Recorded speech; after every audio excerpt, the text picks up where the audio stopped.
Yo, what's up? Oh my goodness, dude. My day has been, whew. Let me tell you. Stayed up way too late playing some Diablo last night. Not a good night to start playing that game. Had a very, very busy work day today. Get home. I'm like, you know what? I don't feel like shaving my face for stream today. So apologies for that. But you have to deal with my scruff. And then I ran out of coffee, so I'm just like, don't even know where I'm at right now. We got 11 p.m. shadow, bro. It's so amazing. I can't even grow a freaking beard, dude. That's why I always shave it off. But you know, here we are. You look rizzed.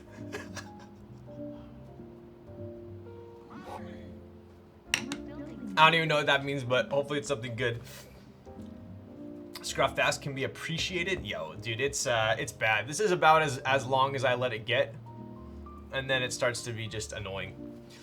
The shirt, the scruff, you look like a Caribbean smuggler. GMK Caribbean smuggler checking in. Yeah, you know, I wore this shirt to work today. Yeah, I'll be honest with you guys. I got home. I had some packages to unbox. I did get yesterday I got the, what is it, the TKL1 PC green, which was interesting. First green PC board I've had. Today I got home and all my car parts delivered, so I'm pretty stoked about that. Anyways, I get home and I was like, you know what? I don't have time to shower and shower and shave like I usually do. So all I did was change out of my work pants. This is what I wore to work today, and then I put on the streamer shorts. So we've got a nice combo of a collared shirt and sweat shorts. But you guys can't see that. And I don't have coffee, so I'm probably gonna be babbling. I'm gonna have to go like midstream energy drink tonight, 100%. This matcha does nothing to me. Anyway, enough of my ranting. Looking very rugged. Is that what we call it these days? Lazy is rugged? I'll take it. All right, who's in chat? Unboxing car parts. What's up, Gnarly Charlie? You haven't even had that thing a week and you're already buying parts. Yeah. I think I miss having a car I can modify. That's one of the good things and the bad things of owning an electric car. You can't really do anything to it. So it's a little, in my opinion, boring, but it's nice at the same time because you don't, I guess, waste your money on parts. But now that I have another gasoline vehicle that's not brand new, I can rizz it up a bit, as the Zoomers call it these days. I really hope you'll be building the... So, I keep pronouncing this wrong in my head. I want to say Leviathan, but I know is it Leviathan? Leviathan? I don't even freaking know. Vicodin? Both are correct. Oh my goodness, dude. We got freaking alcohol shot and 300 gram. Dude, I haven't done a leave typing test in forever. Do I even have it here? Okay, I do. I brought it to work to basically torture everyone at work, and so I did bring it. Oh my goodness, Kevin's in chat. It's the Leviathan. Accent on the A. Got it.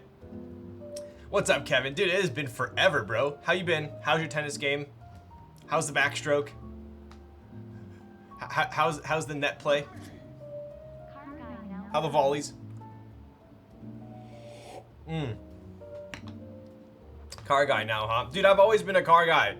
But unfortunately, the last 2 cars I've owned, about 2 years worth, have both been electric, so I've been out of the game. Stroke ain't as good as yours. Get the frick out of town, dude. All right, who did I miss up here? Kevin, we gotta hang, bro. It has been too long. Too much sauce. R.I.P. Rivian stream. What's up, Empo Jangles? I know, I really wanted to do like a YouTube video, or at least, or a minimum a stream on the Rivian, because it really was a cool car, but I just kind of ran out of time. And we got Kim Yetsu with the tier 1 for 28 months, Mantis Bogan with the tier 1 for 15. Oh my goodness, bro, I missed everyone, didn't I? Ithrak with the prime for 9. Way to go, Leviathan. Leviathan. It sounds like it'd be French. Kill switch the tier 1. What's up, buddy? Welcome back. I know, dude. I've been so damn busy. I haven't been streaming, and I know I always say I miss it and I feel bad, but I'm gonna try and get some more in.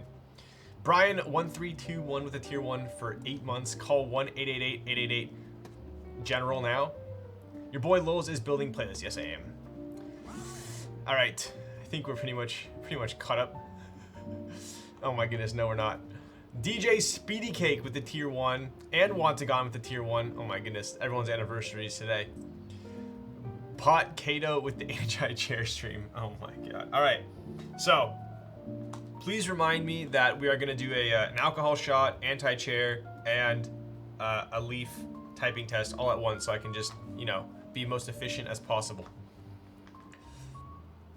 All right, and we got Laminar Design subscribed. Thank you, buddy. Busy Timmy, pleasure as always. And Irelia with the tier 1 for 18 months. What color is your Bugatti? The closest thing I have to a Bugatti is the Bugatti scooter at Costco. That is definitely it'd be great if that was in my future, but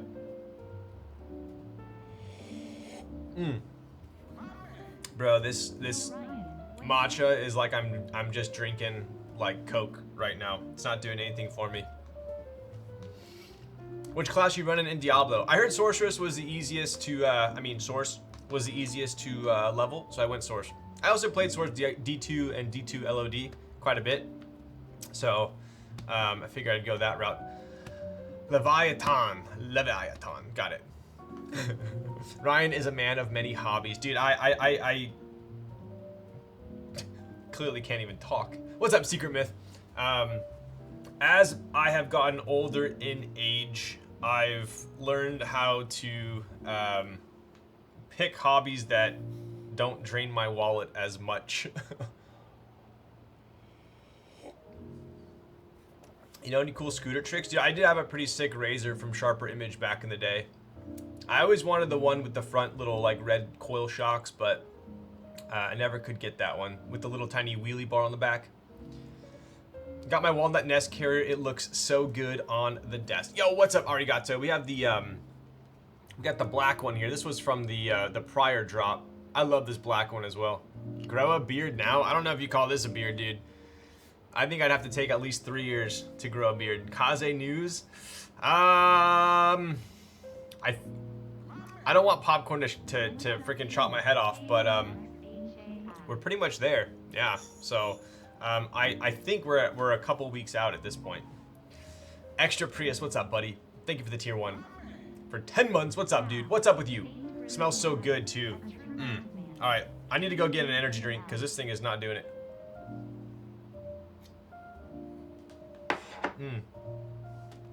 I also didn't mash that up enough. Bitter Siege with the tier 2 for 34 months. You're a legend, dude. Wow, if it ain't Grizzly Adams, a true mountain man. You know, I have been a little more outdoorsy lately, I will admit. Couple weeks aware. Yo. This is just in. Kaze so lit. What's up, Sloth? How's it going? I'm using the GMK Sloth tonight just for you. So lit, more at 6. Hurricane off the coast of Florida today. No. Have Kaze quiz winners been announced? Dude, I have been so damn busy. I have so, like, if you guys saw my, I'm like super old fashioned, and I like to write things out for my to-do list. And my to-do list right now is like 30 items deep at the moment. It's pretty bad, but we are getting there. Yo, what's up, Drew? How's it going, bud? But on that is the Kaze winners. They have not been announced. They have been picked. I have the list of the winners for the Kazes, but I haven't posted it yet. First time you don't ask what I'm typing on, and I'm typing on Kaze. Wow, Bitterseeds, what are you typing on? What the heck is a Kaze quiz? We did a little quiz for a guaranteed Kaze spot a while back, and we picked some winners based on the accuracy of the answers. Did anyone get all of them correct? No. Honestly, I was a little disappointed. I don't think the questions were that hard. I know there were some toughies on there, but I was a little disappointed with the lack of knowledge. If I do say so myself. All right, I am going to show you guys the booty of this one real quick, and then I'll go grab my energy drink. Oh, that's a little fingerprinty. Oh, but yes, There we go. This thing is clean. I've been typing on this. It hasn't left my desk since the last stream, which is usually a good sign. But I will say, I've tried to make myself like the skeleton plate, but I'm still not a huge fan. It's okay, but if this board didn't look as good as it did, and there was no full plate offered, I probably wouldn't keep it. But the fact that they're offering a full plate with it, and it looks this good, it's a keeper. I'm about 90%, but didn't submit as to not poison things. Damn, what a legend. Was anyone even close? I'll have to go back. Honestly, I don't even think anyone, if I'm being a teacher here, I don't think anyone got above a C. Yeah, it's pretty disappointing. How heavy is the Navi? Dude, this thing is, honestly, this thing is borderline too heavy. It is so damn heavy. Like, ridiculously heavy. Right? I could go get a scale downstairs. Maybe I'll go get a scale. Wait for you guys. If you really want to know. I want to know, lovey. I watch almost every VOD and still miss some. Damn! That was difficult, not East Coast friendly. I know, dude. I wish I could. I don't get home from work until like 5. I usually almost every day have to go to my P.O. box, whether it's picking stuff up, dropping stuff off. So it's I get home, go to the P.O. box. By that time, I'm getting ready for stream, and here we are. So I do it as quick. I didn't even eat dinner yet, so that's actually the worst part about streaming after work, is because I usually have a late lunch at work. I know these are my problems, but I guess you guys, you're forced to hear them. I usually have a late lunch at work around like 3. Then I get home and start stream at like 6. I'm not quite hungry for dinner yet, so then I go whole stream with no dinner. Then it's like 10 o'clock and I'm like, oh shit, I'm like starving. So, was it the teacher or the students? What? Get out of here, bro. They were easy questions. 3 kilograms, please, since Matrix never mentioned about... Yes, I got you. Let me go grab my energy drink as well as a scale to weigh this for you. Because the Leviathan is pretty heavy as well. That entire huge copper weight. So I'll weigh that for you as well. Give me a sec.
Okay, we're back. Let's take a look here. Dude, I've had this scale for so long. Lil Stacks is our navigator tonight. I see what you frickin' did there. That does look good. Yep, true. It's 10 p.m. here, and I just had time to eat breakfast. A leftover cinnamon roll, so I feel your pain, Ryan. Dude, I'm weird. I'm like... I am a breakfast person. I'm a breakfast person. I love bacon and eggs. I love breakfast tacos, breakfast burritos. I love eggs. I am a big, I'm out of breath. Had to go run downstairs and grab the scale from the first floor. But I really am a breakfast person. I think I'm just too lazy to cook breakfast on weekdays, like before work. I wake up and I'm one of those people that I'm out the door in like, you know, within 10 minutes of waking up. So, I usually skip breakfast. I don't eat until like 11 or 12 at work.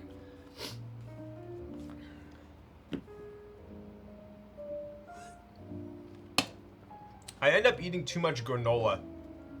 I think that's one of my issues. I think it's very easy to underestimate the amount of calories in granola. I'll just sit there and just munch away, and then I'm, you know, within a couple minutes I'm already 50 grams of carbs deep. Banana best breakfast, true. I do love an apple or a banana in the morning for sure, for sure. Long time no see, lols. What's up, Gaho? I know, dude. I've had so much shit going on. Good stuff, real life stuff. My day job has been definitely more demanding lately, which is good. I'm taking a bigger role at my career, which is nice. But it's definitely taking a larger toll. NRD's been super busy as well. We got a ton of stuff in the pipeline, and I know I keep saying this, but it's a lot coming, so that'll be nice. So streaming has taken slightly a little bit of a backseat, but not. I'm still here. What up, Hereditary?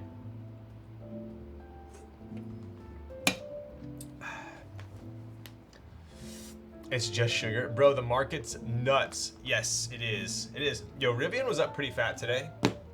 Rivian was up pretty good. All right, let's check this out. Speaking of which, have you guys seen how cheap it is to get a Tesla these days? In California, if you get the federal tax credit, $7,500, and you qualify for the California rebate, you can get a Tesla for like under 30 grand, which is insane. That's like cheaper than a Honda Accord. All right, built Navi. 5 pounds, 6 ounces. Pretty heavy. 5 pounds, 6, just for like, I guess, a reference point. Here you go. Let's take a look.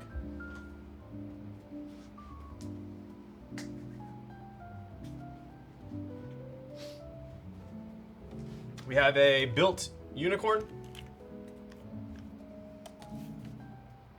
3 pounds, 9 ounces, right?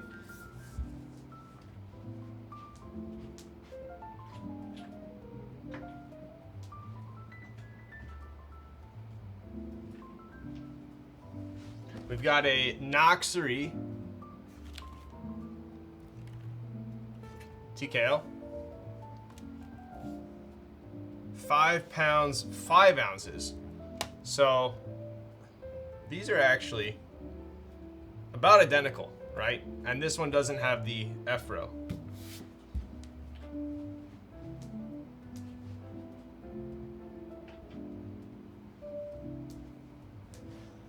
Oh, all right.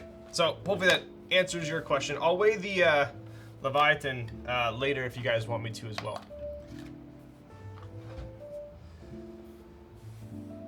I think the reason why it feels like even heavier than it is because there's no way to pick it up. Like, because the side is so slick, there's no shelf really to pick it up. So it's kind of like you kind of gotta, you know, grip it like this and like that. You're a granola Andy. I am so picky with my granola, it's not even funny. I'm so picky with my granola. But I have found my absolute favorite. I was actually gonna post that today.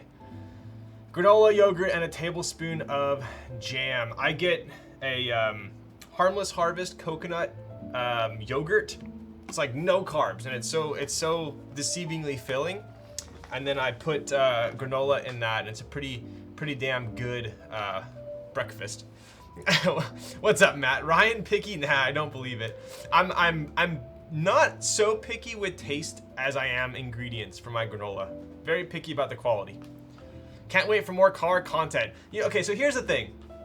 I've been so busy with real life stuff. I sold the Rivian. I bought a new car. That alone takes up so much time. I still have to go to the DMV, report the sale, change the registration. It's like, I hate doing this shit, right? And then I like lost my wallet. I had to get a new license, and then I found my wallet. So I was doing a bunch of just IRL shit. And I thought to myself, and then Diablo came out, and I'm like, oh my god, dude, I don't have time to play this game, but it's so good, so I don't know. Where was your wallet? I don't know, Drew, if you're in chat, how about you tell chat where my wallet was? Is there an income cap on the California rebate? There is an income cap on the California rebate, right? So obviously to qualify for the full $7,500 tax credit, you have to make enough money to be able to, you know, write off $75 or get refunded $7,500 in taxes, right? But the California one, I believe, has a cap as well. It's not like super low income, but yeah. So anyways, it's pretty wild how affordable they are making EV cars.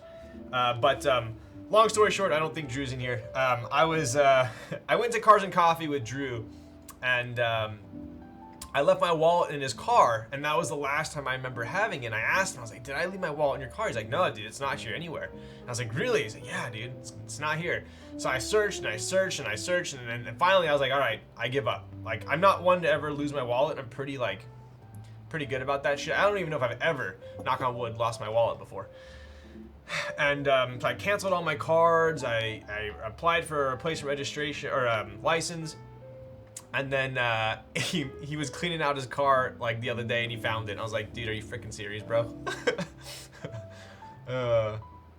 Anyways, what I was getting at was, I have a bunch. I don't know if anyone's done this on Twitch yet. I know cars are huge on YouTube. I personally watch a ton of car channels, whether it's just like modifying cars, washing cars, whatever it is. I'm a huge car guy, and so I personally like watching it.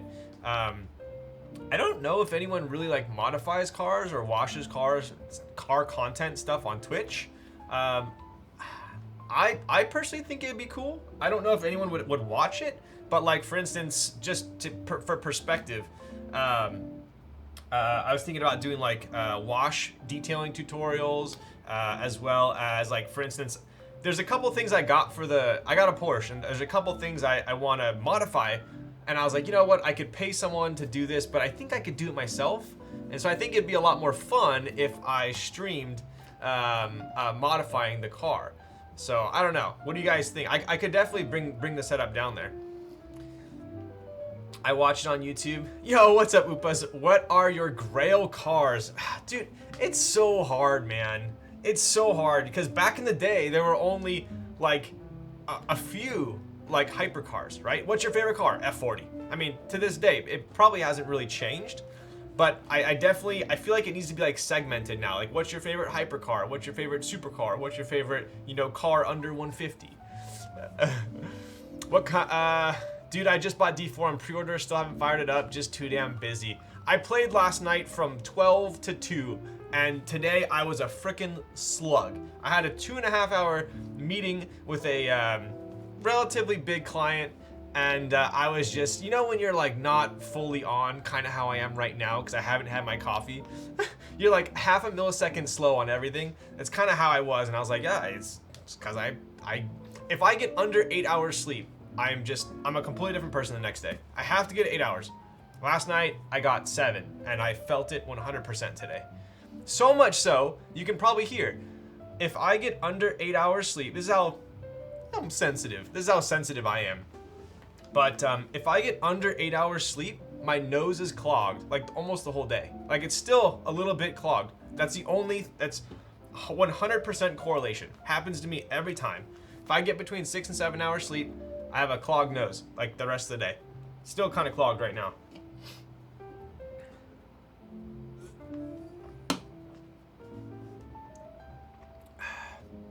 Car detail stream. I bought all the equipment. I got the pressure washer, the foam cannon, you know, the iron buster, all the polishes and the rotary tools. I got everything. I bought it all. So I'm definitely gonna be pretty pumped on it. We'd watch. Okay, cool. There's a streamer who streams Japan car conventions often. Another guy I follow does live at the drag strip. Always fun content. Okay, cool. Because I bought a bunch of parts. I got some of them right here. I was actually going to show you guys. But I got some parts that I thought of it this way. Not to like pat myself on the back, but I've always been working on shit, right? So I grew up... I used to make money, believe it or not, by flipping GoPeds on Craigslist. Those are like the gas scooters back in the day. I actually made a lot of money doing this because some parts on GoPeds were super rare, and there was this like cult following for certain parts. Like I could buy like a gas scooter for like $250 locally, and like one part from that scooter could be worth like $400. So I would basically buy them, take all the parts off, throw them on eBay, throw them back up on Craigslist, post them on the forums, and then I'd sell basically the scooter in stock form for the price I paid. So I made a lot of money doing that. So I was constantly working on GoPeds. Like if I showed you guys a picture of my garage back in the day, it was just scooters everywhere, gas scooters, all gas, no electric. I would take apart the engine, take off the piston rings, replace the pistons, everything, crankcase, everything. So I'm pretty like mechanically, I guess, handy, I think. Same thing with mountain bikes, did the same thing. And then I worked at Apple, so obviously technology, did a lot there. And then I build keyboards, so I figure it can't be that hard to work on a car, right? It can't be. So I think I'm gonna try it because I got a quote at my local shop and they were trying to charge me $175 an hour. And to me, it sounded a little steep. I don't know if it was like a Porsche tax or what, but I was looking at getting coils. I was gonna get some Öhlins coils, and they wanted to charge me $175 an hour, and I asked how long it would take, and they said 9 or 10 billable hours. And I was like, that's almost $2,000 in labor. Nuts. So anyway, that kind of got my head spinning. I was like, well, what if I learn how to do this? We could learn how to do it together on stream. I'll bring my setup into the garage and we'll install my all my parts that I buy. And you guys can tell me if I'm doing it right or wrong. I'm sure there's at least one person in here that knows about cars. Ryan, you can come over and stream detailing my truck. It is coated in sap. Oh, dude, that's like the only thing that's worse than bird poop, bro. It's just just Porsche. How hard could it be? I know, right? I mean, you do not want to fuck up a Porsche, but I'm not like taking apart the engine. Okay, so the things that I got so far, I got new filters for the airbox, right? I got, what are we at? 44 minutes? Okay, I can explain a little bit the parts that I got. I once rear-ended someone at the body shop, wanted $5,000 to rebuild the front. I had some friends who really knew cars well, so we did it ourselves. That's how I started to do work on cars, but no time for it now. Didn't paint it ourselves though. Damn. Yeah, I think it can't be that bad, right? But Upas, to answer your question, I would say like if you're cutting out like every car above like 500K, right? If everything above that is like out of the question, what are my grail cars under 500?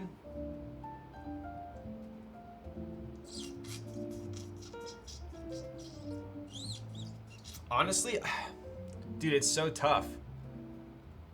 I mean, GT3 100%, I just don't know what year. Probably a 997.2 GT3 RS. Gray with the red trim. I think that'd probably be up there. Watch out for the coil compressor. They can be super sketchy if you have to use one. Interesting. It's not that bad. There's tons of YouTube videos to help. That's what I've seen as well. There's so many tutorials online, YouTube videos. So it can't be too bad, right? You think Ryan's streams are long now? Just wait till he tries to swap. Okay, I'm not gonna do coils myself. So what I got was air filter replacements, right? So that can't be too bad. I got I got a 997.2 911 GTS. So from the research that I have done, it basically has these huge cat mufflers in the sides near the fenders, right? And then those basically wrap up to the middle and the back, and there's a secondary muffler that then goes to the exhaust, right? Out to the tips. And people say that this car is so muffled, so overkill from the factory, that even if you completely take out that muffler and just put straight pipes there, I know straight pipes like sounds aggressive, but it's really called a muffler bypass. So if you take those, you're keeping the cats in the side. You keep the cats, all you're doing is just removing the muffler, and then you get these straight pipes, stainless steel straight pipes that connect the tips.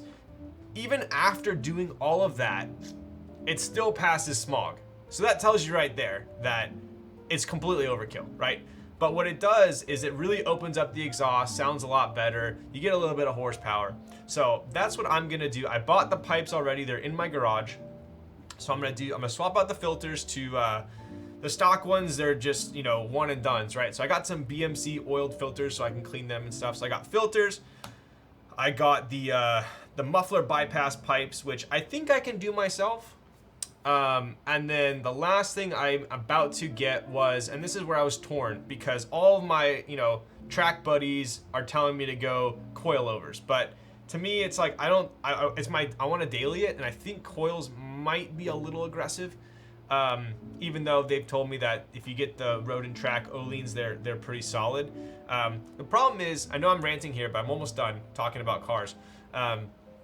Porsche has a PASM suspension, which means basically at the touch of a button, I can go from super comfortable to very tight suspension, right? If you get coils, you set it and you're done, right? So they're a lot less adjustable. So, and obviously coils would probably, you'd want to lower the car as well. Then you got to worry about rubbing and stuff and whatnot. Exactly, too low for daily. So there's a company that this is kind of, I think Oleans has PASM compatible. So Oleans I don't think does, but Bilstein does. So Bilstein has the Damptronics, which actually use PASM. But there is another slightly more efficient way of doing it, right? So apparently, this is how I understand it. Basically, in stock form, PASM works if sport mode is the sport suspension mode is off, it's at about 20% tightness, right? So it's pretty comfortable. And the second you push that button, it goes all the way to 80% tightness, and it's like almost unusable. People say it's so stiff, it's so ridiculous. It's basically like on or off. And so there's this company that came out with this thing. It's called a DSC chip. And basically what it does is it's expensive. It's a little box, really, and it takes 5 minutes to install. It's $1,400, which is kind of ridiculous for a little box.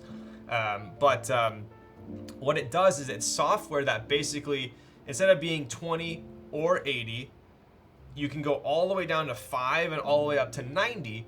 But what it does is it's active. So basically it calculates 10 adjustments per second. And what it does is it basically, depending on your acceleration, your G-forces, everything, it will constantly be changing the tightness of the suspension. And people say it's a game changer, right? So the only problem is I'm kind of like torn right now. Do I go down the path of keeping the PASM, getting the chip, and then maybe if that's still not sufficient, I'll get the Bilsteins which work with it, or I can go just straight up Oleans passive, right? So you have active suspension or you have passive suspension. I don't know what I want to do. Yo, what's up, Toby? No coilovers? Are you saying no get coilovers or no coilovers? Yes, they are infinitely adjustable, but yeah, so here's the other issue with my car, and it's an issue because I don't own a lift, I guess, and it'll be a little bit difficult, but my car came stock with center locks. So if you guys aren't familiar, I know I'm talking a bunch of car jargon right now, but hopefully you guys are okay with it. Normal cars have the 5 lugs, right? So you can really, with $10 tools, you can take off a wheel, right? Pretty easy, you just remove all 5 lug nuts and the wheel comes off. But mine decided to be special, and they have center locks. So they have basically, it tightens almost like a bottle top, right? So that it tightens the wheel, and it's torqued insanely hard, and you gotta have a special adapter for it, which I don't have. I don't want to invest in that. I think center locks look freaking sweet, but they are a BZ and a half to take on and off. So much so that basically I was gonna go get my something repainted on my rotor, and the guy is like, I don't deal with any center locks, right? So that's also an issue. Say, for instance, knock on wood, I run over a nail, and I take it to the nearest tire shop. A lot of these tire shops don't do center locks. They just don't have the tools for it. So that's kind of another issue as well. It's like an F1 car, exactly. Yep. So it's cool. They look nice, but they're not very functional. So And that would be annoying if I had coilovers, because then I'd have to, I'm assuming, take off the wheel to adjust the coilovers, and I don't have that. The adapter's not bad. So the actual adapter for the center locks that goes onto the torque wrench is only like, I think like $250, $300. It's really, you got to get a high quality torque wrench for it. So that's going to be at least probably $300-400. So that's not a crazy investment, but I don't think I want to do it. So, but yeah, so those are kind of the two options I have. Check out Dundon Motorsports for all your Porsche needs. Ooh, should I? Okay. So, here, I'll show you guys real quick here.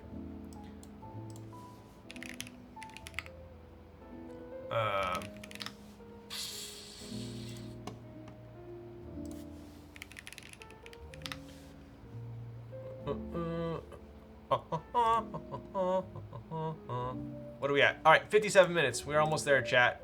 It's almost keyboard time. But check this out. So this is where I bought all this shiz. This is the site that's taking all my monies. But if we go here, and then you go down to, oh, where is it? Where is it? Wheels. Center lock wheels. So this right here, so it's $260, but then you need to get like a torque wrench and like a breaker bar for the torque wrench. So it adds up quite quick. But everything I'm starting to realize every little part for a Porsche is super expensive. I mean, look at this, just rotors alone, you're at almost $1,000. Ridiculous. Anyways. Any ski box for your Porsche? I did see the racks. They do make racks for them. I have a Sea-Sucker mount from when I had an M4. So when I had an M4, I had a Sea-Sucker, which is a suction cup mount. And I used that with my road bike. So I had the carbon fiber roof. So I put the Sea-Sucker mount on it with my bike, and it worked very well. So I still have that. I could use it for the Porsche. Adapter is the cheapest part. You need to do center locks. I know. Just carry the center lock adapter and torque wrench in the frunk. That's what a lot of people do. That is. I think getting the chip is a good first choice. Overall, it should be cheaper than a full PASM compatible kit. That's what I was thinking. I think what I'm gonna do is I'm gonna get that chip, and the chip holds its value really well, right? So if I don't want it, I can resell it, lose a couple $100 maybe. But I'm gonna go with the chip, see how it is, and then from there, if I do want more, I might get the Bilstein Damptronic so I can keep my PASM. And then I also heard that the GT2 rear sway bar is a big upgrade for suspension as well. So I'm just doing a bunch of random shit to it. But on top of all the performance stuff, I am slowly refurbishing it because Porsches over time, a lot of the knobs, a lot of the leather, a lot of the plastic bits, all the plastic bits are coated in this like soft touch rubber, which is nice when you first get it, but over time, it starts to be a little bit like, not gummy, but kind of soft. And you can, like, just going like this with my nail leaves a permanent mark on it.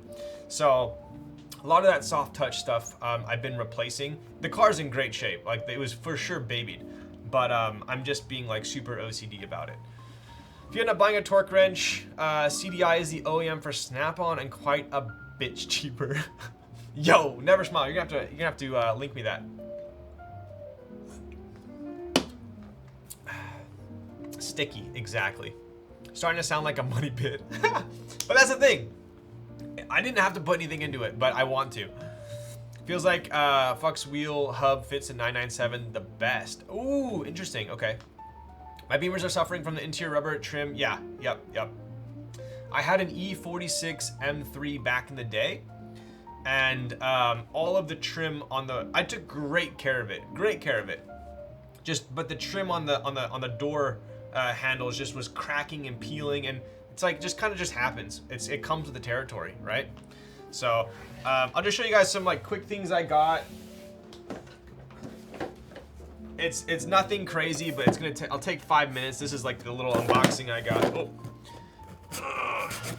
So we got my car is Carrera white, so I got a Carrera white touch-up pen. I'm sure I'm gonna have fun with this. What else we got? just little shit like this. Like this is where the key goes in, right? It's a key. I use a key. So the key goes in here, and just from like hitting the key here and a bunch of the one I have has a bunch of marks right here. This thing was like 20 bucks, but I was like, you know, might as well.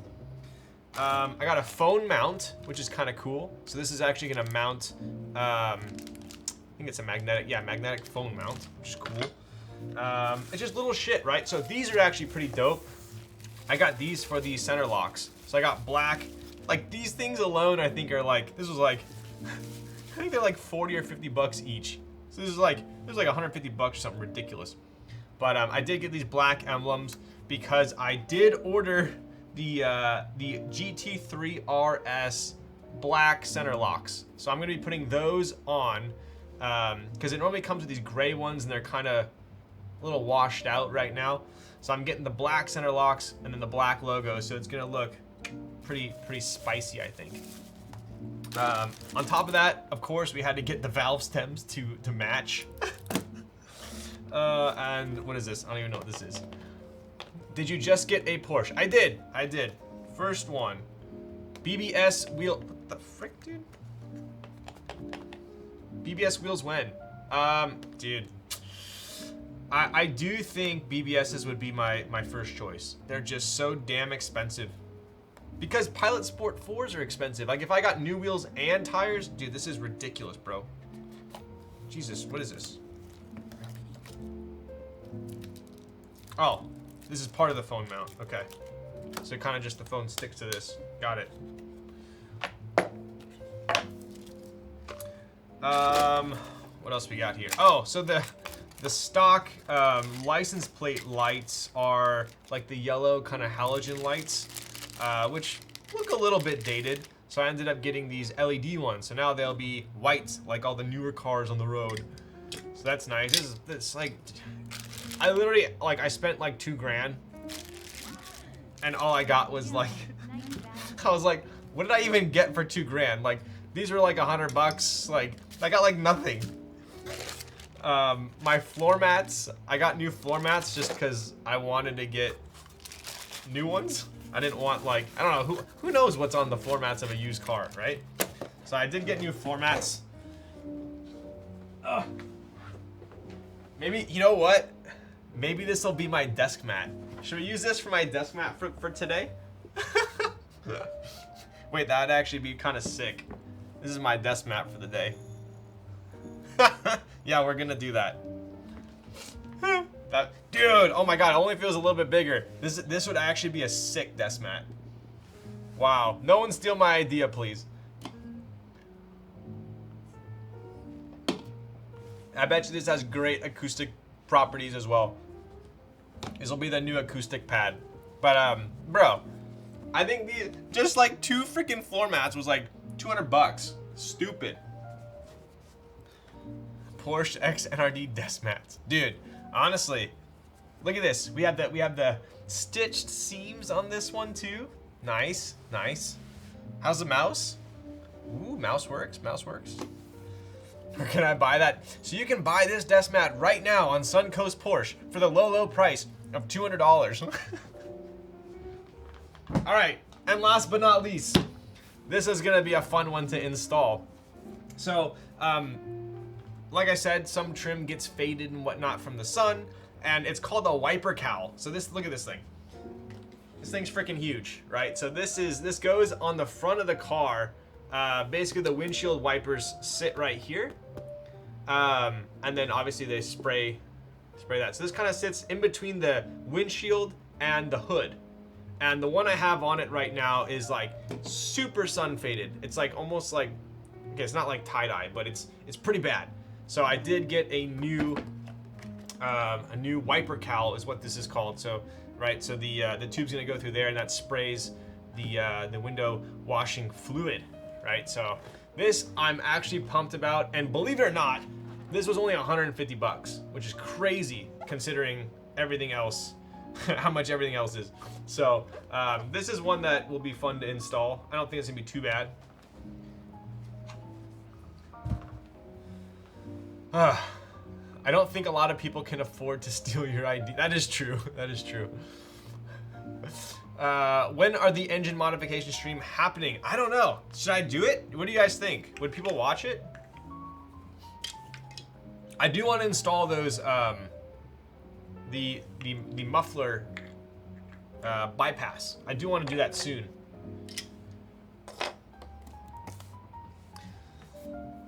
What up, Gio? Cheaper than a license plate light. True, true. I'll watch it. Okay, nice, nice. We got one taker. So, anyways, that's kind of what I've been up to. Why I haven't been streaming as much, because I've been working on the car. Career's been hectic. Been mountain biking. So K3Z is like on one, wanting to get into mountain biking. So he bought a mountain bike, so I had to go. We went on a mountain biking ride. I don't know if you guys watched my story at all, but he crushed it. I took him down some kind of hairy trails, and he did it, didn't fall, so it was a success. But yeah, no, like, what was it, Saturday? Woke up, went on a 15-mile road ride, got back, and then went on a 15-mile mountain biking ride with K3Z, and so yeah, I just been super active. Started going to the gym again too, which is nice. Definitely feel good about that.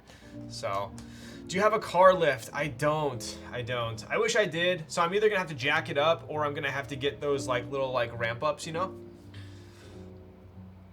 Dude, I opened this season with 30K, and that was not a way to open. Legs were unimpressed. 30K? Wait, what? What's 30K?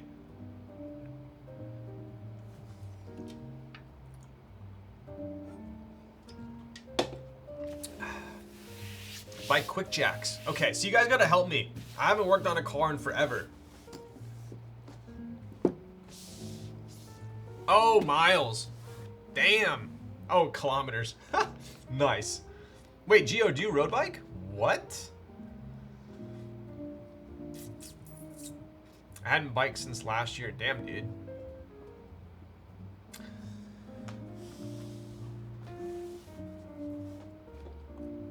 Sheesh. Dude, I was, I actually went mountain biking in Canada 2 weeks ago. If you want some car gaming inspo, check out Rogue on Twitch. Top tier Apex Legends player, and his stream setup is in his garage. Check out what he's rocking in there. It's nuts. Damn. Okay. I have noticed it's very common for a lot of streamers to put them their setups in their garage as well. That would be pretty sick if I moved the setup to the garage, and then I had like the car behind me and worked on the car on stream. That'd be pretty dope. Yes, I went to Whistler. Dude, Whistler was nuts. Nuts. Yeah, definitely. It was a very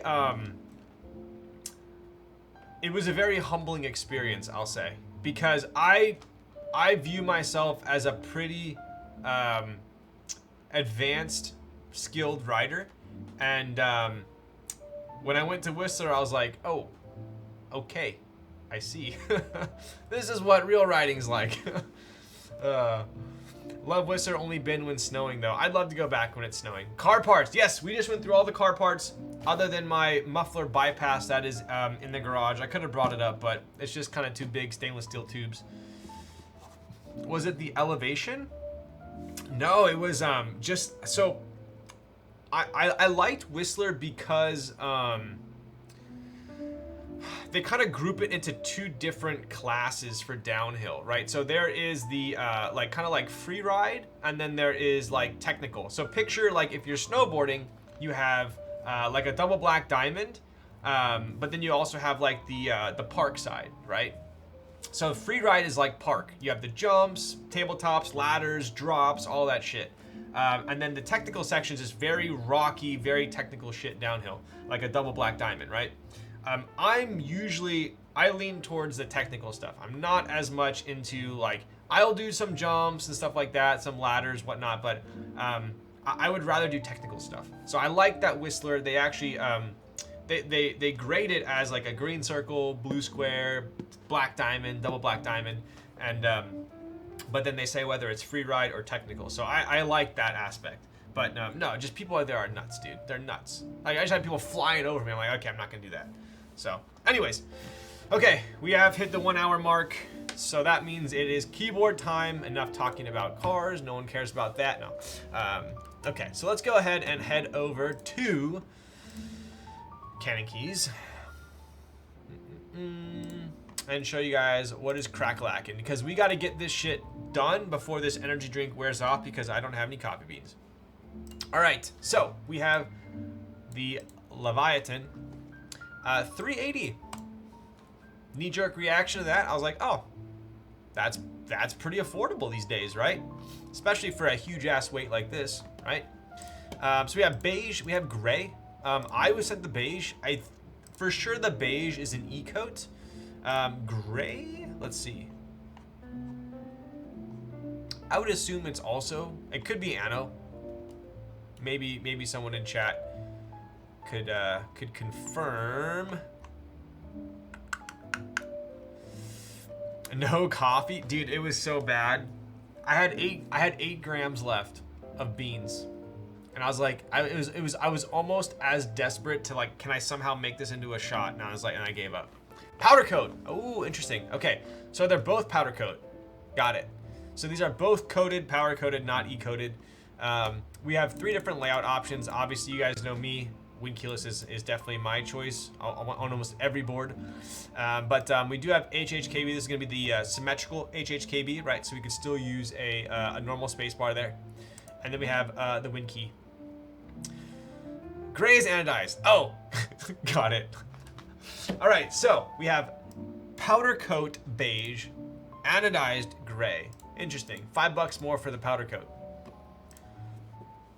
All right, what else we got? So we have a plateless, or we have top mount FR4 or top mount aluminum, right? So the one I am building tonight is going to be plateless. Right, tons of compatibility there. Sweet. So this is gasket mount, so gasket plateless. Leaf spring gasket, there you go. Or standard top mount. So pretty different mounting styles, so I'm sure someone will like one or the other. And then I think we have Geek Hack. Let's see. Actually, it should be. There it is. July 1st. Oh, sweet. So we still got 2.5 weeks to make up your mind. Although hopefully you can make up your mind after this stream. Wow, it feels weird having facial hair. Note that Lil's got an R0 unit, so the feet are different. That is actually the first thing that I was gonna ask during the stream, because I went to put them on and I was like, wait, why do I have 2 sets of feet? Making up my mind isn't the problem. Making up my wallet is. Oof. Yeah, it doesn't say if this is gonna be limited or not. So unlimited GB. There you go. All right, unlimited GB, $380. I personally would call that affordable in this day and age, right? I'm assuming. Let's wait. Let's see. I'm assuming it's gonna be probably what, $25 more for a plate. Hey, look at that. Right, $25 more for an FR4 plate, and then we got $45 more for an aluminum plate. There you go.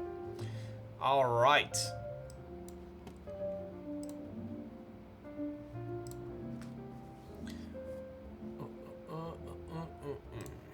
Cool. All right, so let's go ahead and crack it open. So traditional Cannon Keys case, right? This is the same case that they sent over the Brutals and the Chimeras. This is their standard case there. What up, Ithrak? I thought this was pretty cool. This is very, I don't know if I'm supposed to show this or not, but I want to show you guys because this is how a vendor or a sponsor or someone that sends me a board, this is the proper way to do it. Look at this. It even has my name on it. This is like a does it say a pen pal letter? Look at this thing, dude. Oh my goodness. So damn organized. We got the Geek Hack IC, we got the Cannon Keys link, all the vendors, right? So this is US, UK, China, Singapore, Australia, EU, and South America. Wild. So worldwide, unlimited GB. We have the prices, the colors, the specs, right? I'll go over this when we build it. Additionally, look at this. All the additions, the differences between the R0 and the R1. So, pretty awesome. So I'm gonna go over this a little bit more when I get the board built, right?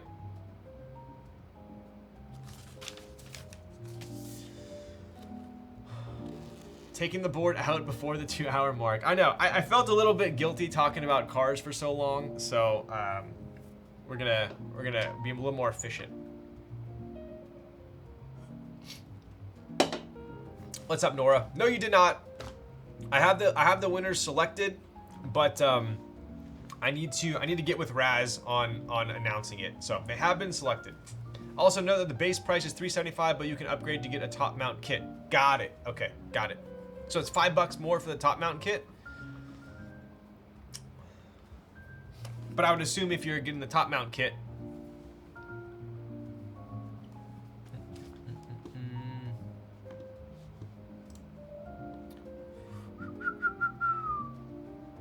No. You can upgrade to get a top mount kit for $25. Ah, got it. Okay. Got it. All right. So we are building with some switches I don't think I have tried out yet, which are the Ultramarines. No, you are fine. We all assume this is a 7-hour stream. Wow. I do love the look of these switches. These look nice. These are Durox, and they are, I believe... Show you guys real quick, actually. Let's see if these are... Let's see here.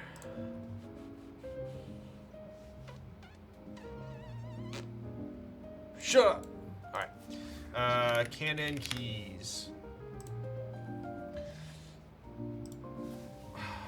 No!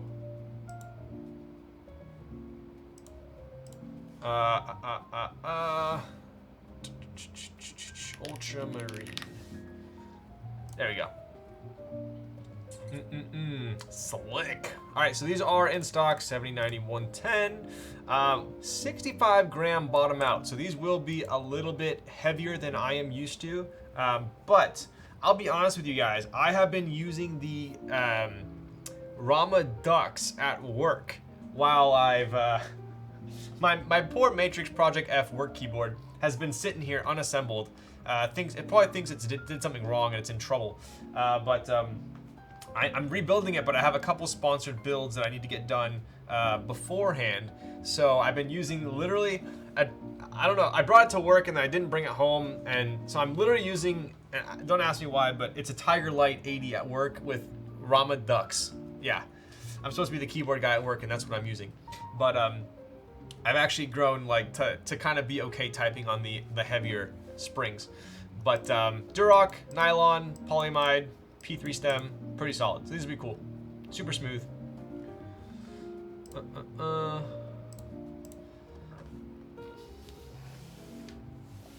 I'm prepared to be asleep before he finishes the build. All right, buddy. All right, bud.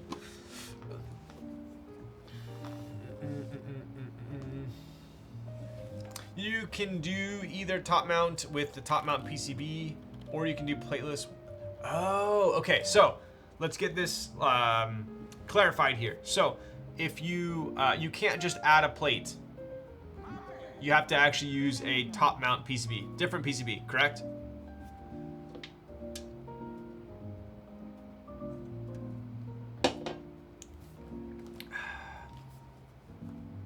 Oh, I see. So if I want to have both options, I have to buy 2 PCB? No? Wait, what? Yes or no? Does it thock though? We will find out the thockiness. Yo, what's up, Torin? How's it? How's it been? How you doing? Hey, hi, how you doing? I'm cruising. How are you? All right, we got the Ultramarines here. Let's take a look at these.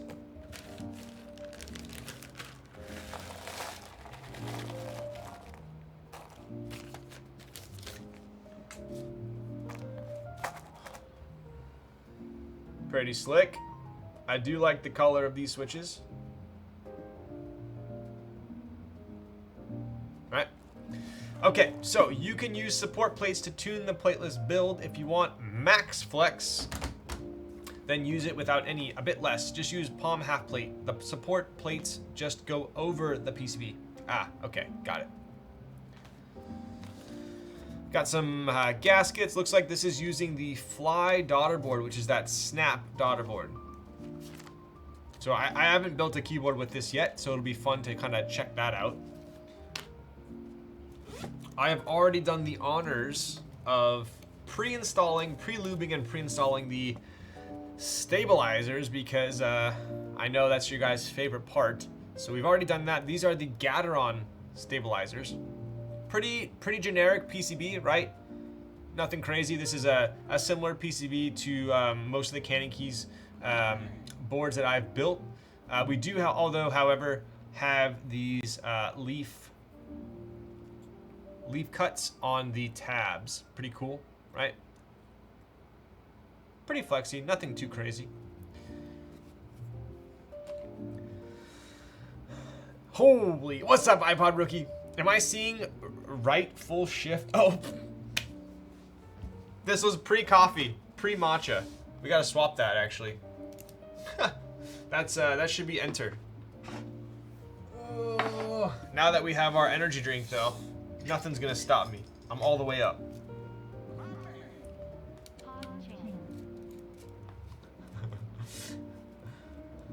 Yo, Bri boy. Yeah, boy. Thank you for the tier Prime Gaming for 3 months. There we go. And Maxi Hawk with the Prime. What's up, PogChamp? What's up, buddy? Chat, what's a Fly daughter board? I'll show you a Fly. This is the flyest daughter board in the land. Check this thing out. Look how tiny this thing is. I saw this for the first time through Gion.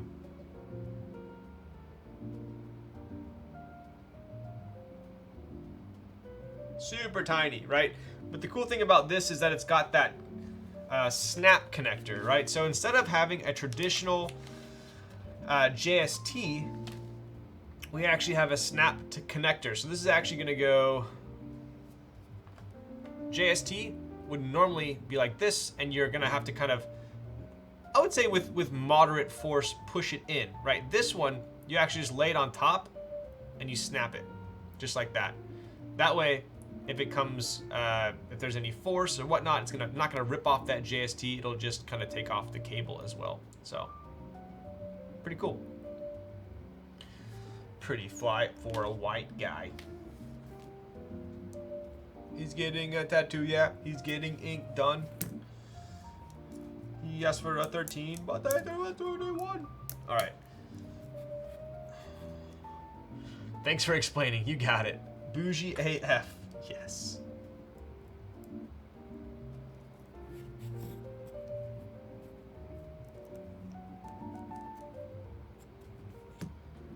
Dude, I haven't used screw-in stabilizers in a million years.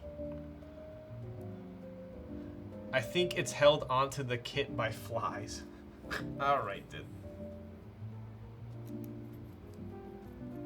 All right, much better. Much better. 1.6, 1.2 poopies would collapse. True. Yeah. So obviously we are doing a plateless build, and it has these leaf cuts on the tab. So if this was a 1.2, it would be like a trampoline, right? So 1.6. Speaking of bougie, what's up with all those supercars you post on IG? They are sick. I have a lot of cool friends, I should say. I'm not gonna take any credit for that.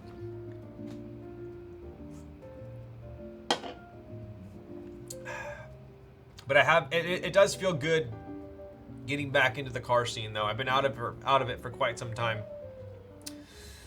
It's nice because it's assembled on both sides, so you don't have that issue that old daughter boards had where they take a lot of space inside the case and whatnot. You can flip it over and be done with it. True. So, I'll show you guys a different time, but the 60 that I designed it around this daughter board as well. I don't know if I'm 100% set on it, but we'll see. We'll see. It does take up a lot less space inside the case, which is nice. Also, the cool thing about this is, from a design aspect, right? Like kind of what Laminar was saying is, a traditional daughterboard, not only is the footprint larger because it's a square, but you need space for the cable to be connected, right? So once it's connected, it even juts out even further. So you have to have a pretty large extrusion to hold the daughterboard. Whereas this one, you literally just create space below it and just snap on the top. So it is pretty game changer. The only thing that I'm like a little bit worrisome of is just the ruggedness of it, I guess. How does it hold up over time? I don't know. I know JST is complete set and forget because it is very robust. But this one, I'm assuming it's fine. But I just haven't used them, so I don't know. I personally like this design way more. Robustness unknown. That's bussin'. Actually, I recommend you put keycaps on off the board. You don't want to snap a tab pressing a. Ooh, okay, true. Didn't know you designed boards. What's the 60 called? It doesn't really have a. Well, it has a name, but it's not out yet. But the TKL that I designed is the Kaze, if you've heard of that. But the 60 is going to be coming out soon. Yes, Kaze 60 code word right now. Although I think the 65 might be out before the 60, not sure yet. From my testing, EasyMate does loosen up, but only after a lot of insertion. So that's the one thing that I will note as well, is JST is rated for, essentially, for what we're going to be using it for, unlimited, connections. Whereas this one over time will loosen up, so it'll be fine if you rebuild the board a bunch. But if you're constantly just sitting here for 10 minutes connecting and disconnecting it, you're not gonna have a fun time after a while. What is Kaze? Is it lit? Yo, almost got him. True. Come on, dude. I'm tired today. Don't play games. I bet it's about as robust as that beard. Yo, what's up, Park?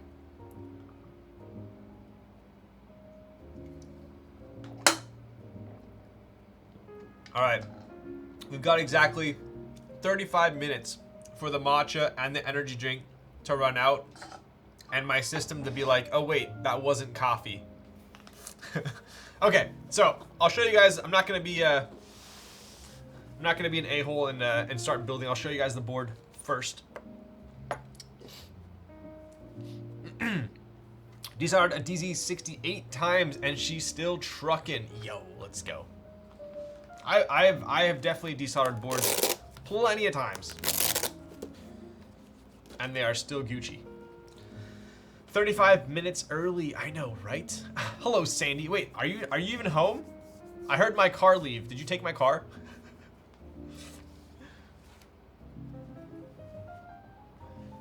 Jibu says hello too. Yo, I saw it. Look at that. We have a, I thought this was an eco, but it is a powder coat.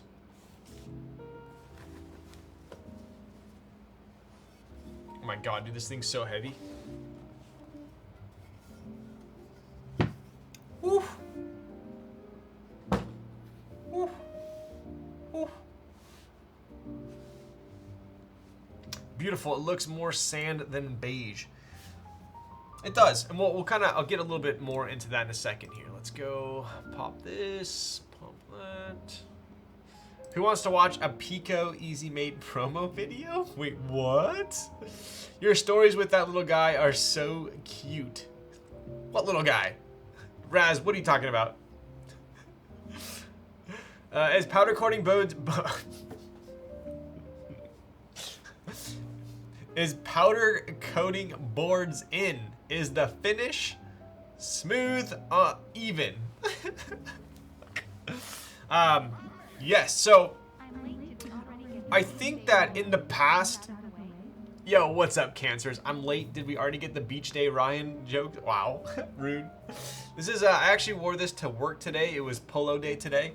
No suit and tie. No suit and tie today. But I think usually powder coating is, at least what I have thought of powder coating in other hobbies I've been in, is it's very thick. So you would think that it would not be good for keyboards given how tight the tolerances are. But I think this is a different type of powder coat. At least it does feel like it. It feels very thin. It does feel a lot like an E-coat, which in my opinion is good, right? It is a little bit coarser than an E-coat, a traditional E-coat. It reminds me a lot of the matrix boards, like a matrix coating. I think Sandstorm would be sick on this. Me too. If I had Sandstorm still, I would put it on. But is my camera like slightly... Does it look like it's like this a little bit? I feel like it kind of does. That's probably better, huh? Yeah, it's better. It's getting some weird like optical illusion. Lolis, can you check if CK sent replacement screws to change the tall ones on the weight? I noticed that. I did notice that. Let's take a look.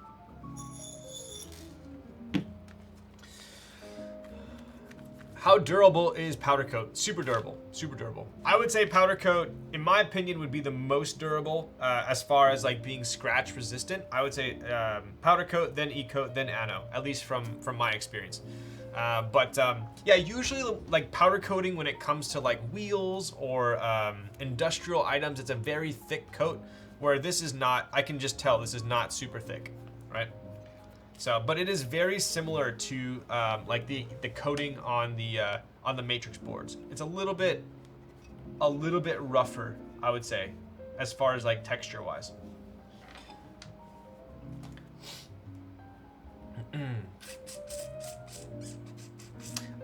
If they didn't, you can probably just remove some of the ones under the switches for the build. Otherwise, you may have some. Oh, I got you. So what he's referring to is these screws right here are a little bit tall, so they protrude a little bit.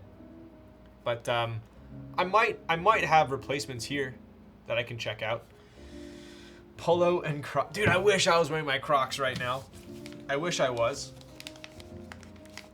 All right, so we got some gaskets. Look like pour-on gaskets. Nothing too crazy. We also have the what I'm guessing is the original kind of R0 feet. These circular feet. It's my understanding that the AKB feet are going to be the ones that are on the R1. Correct me if I'm wrong. And then we have the Fly daughter board as well as the cable, right? So these are the AKB feet. These have been on a ton of boards. Solid. I love these feet. Pretty cool, right?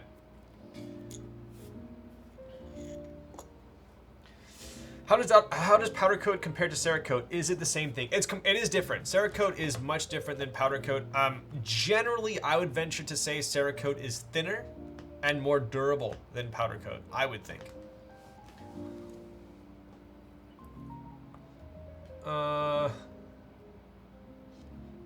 This is, yes. I've seen a lot of boards with copper weights lately, and I like that trend. Yes, true. Cerakote is used in firearms, cars. It's super tough. Yep. So, all right, let's go ahead and take a look at this board. So we obviously, let's get where's our spludger at? Where's our spludger at?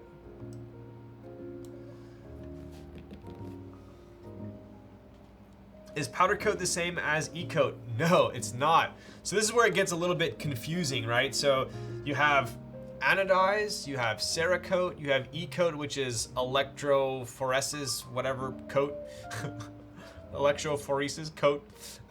Then you have powder coat as well. And then you have matrix coat, which I'm guessing is a type of powder coat, right? But yeah, so I would say, generally speaking, anodizing and e-coating is the most popular, but I have been seeing powder coat become a little bit more popular, right?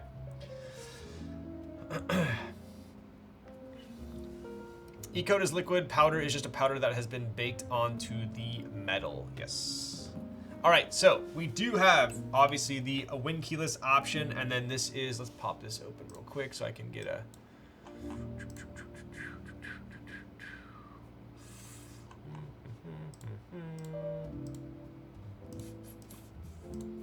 So this board does launch 7/1, which is going to be technically 3 Saturdays from now. This is the beige color, right? Beige powder coat. And then we also have the gray aluminum, but this is the beige powder coat. It looks like both boards have the copper weight, right? So just the case will be the differentiating factor, right? So we have wind keyless option here, copper weight, right? Pretty standard layout there. Let's go ahead and take a look at the front. So this is a very low front height, right? So at least when it comes to my preferences, I prefer the front height for sure to be under 20 millimeters. Anything over that, and it starts to kind of dig into my palms here, not super comfy. I believe this is like 17.5, which is super low, right? Generally, I would say super low is anything under 18. So it's definitely a very low front height, very comfortable. 9-degree typing angle as well. So for me, I like anything between about 5.5 to 9. That's kind of my preference. So it does kind of plant right in there. So let's go ahead and take a look at the side profile. Pretty slick. This is a very heavy board as well. And I'll show you guys why in a second here. So we have a mini shelf right here, right? Mini shelf.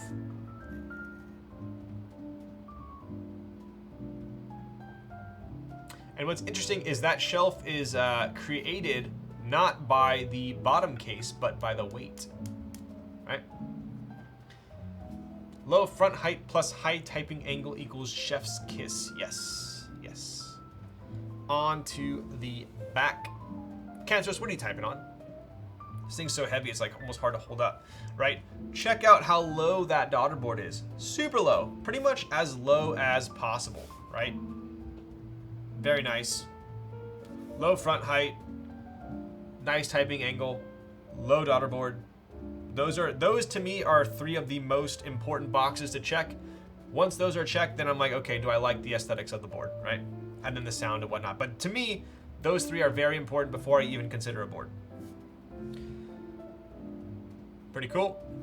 And then on to the bottom. Look at that. I'm on mode 80 right now. Alpacas on aluminum. Nice. I feel like a lot of people that came into the hobby in the last like maybe year and a half, they kind of, alpacas kind of hit the hype and then died down. And then a lot of the people that kind of joined the last year and a half never got to experience alpacas. I still personally love alpacas. My unicorn right there, the red one, the only built unicorn in my room right now is alpacas. I love alpacas. But there's just so many new switches out now that I feel like people kind of forgot about them. Those feet are a bit bigger than usual. I dig it. You know, so Raz, what's interesting is these are the R0 feet. So we are going to be switching, it looks like, to the AKB feet in the R1. So let me show you guys kind of this is the weirdest baggie I've ever seen. Look how small the freaking zip portion is. What is this, made for ants? How do I even open this thing?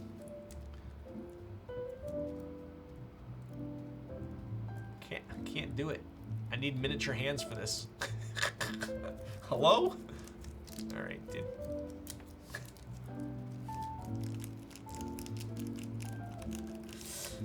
Dime bag, I know, right? What is this, a school for ants? It's inside the computer?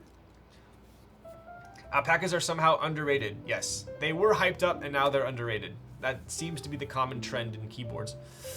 I'm the opposite with the daughter board. Ultra low ports are a no-go. I'm too worried that I will damage it moving the board around. True. So there is one aspect, right? So when that cable is plugged into a super low daughter board, right? That's one of the biggest things that I worry about whenever I have someone who's not into keyboards or someone fresh and I'm giving them a bunch of boards to check out, and without fail, what they'll do is they'll type on it and they'll be like, oh, and they'll go like this, right? But when you go like this on a high daughter board, it's fine, right? That cable is still gonna be in the air, right? But on a low daughter board, you go like this and you're flexing that connector, munching that cable, right? Not good. So whenever I see someone type and they go like, oh, you know, but so I would say that's really the one like kind of like con, if you were to say it had a con of having a low daughter board, is when you're moving this thing around like that, you are compressing that connector, right? On the contrary, right, so I personally like the low daughter board because when the cable's plugged in, it's sitting on the desk mat. It's supported by the desk mat, which is nice. It's not like out and then down, right? So if you picture it, right, this daughter board is just gonna come straight out like this. It's not gonna come out and then down onto the desk, right? Zesty mustache there, is it? Dude, I literally can. I'm not a hairy person. Look at this. These are my arms, dude. Like, I don't shave my arms. I'm just not a hairy person. So this is like a month's worth. I don't think I've shaved since the last stream. Oh man, I never considered that situation. Now I'll worry about it. It always happens because they type on it and then like, and they want to look at the bottom and they go like this. That's never happened to you guys? It happens to me all the time whenever I have people over. Grow it out, dude? I don't know, dude. It would take me like a year to actually, I have like, it's getting a little better as I've gotten older, but I have like patches of no hair. It's bad. I used to have like a super bad patch somewhere. I think it was right here, but it's getting a little better. Should preemptively unplug. I know.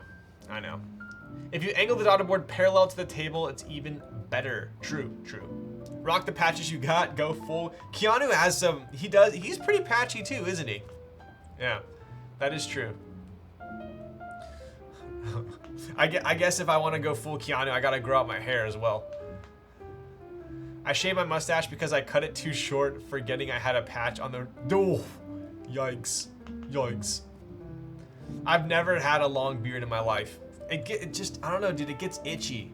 I don't like it. But, anyways. Okay, so on to the bottom. So it looks like these circular bump-ons are gonna be replaced with the AKB ones. I'm just gonna placeholder it, but I'm assuming it's gonna be something like this. Right? I'm assuming something like that instead of having the big circular ones. I'm gonna put these big circular ones on just for now. I'm gonna use the clear ones. They don't quite fit perfect, so they're kind of just more for testing purposes right now.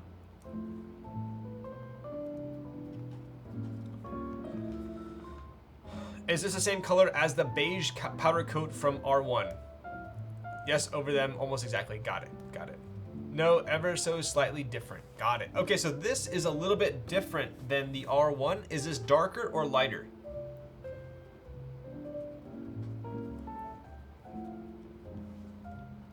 Anti-material. Exactly my question. All right. So we can skip these, and grab those. Lighter, I believe. Here is R1. Oh, yeah. Okay. So this looks like it's lighter than the R1. This, to me, is like a little bit more like sand, whereas I think the R1 is more beige, for sure. Should have Rick. I know, dude. I'm way too trusting. So let's go ahead and take a look at the bottom here.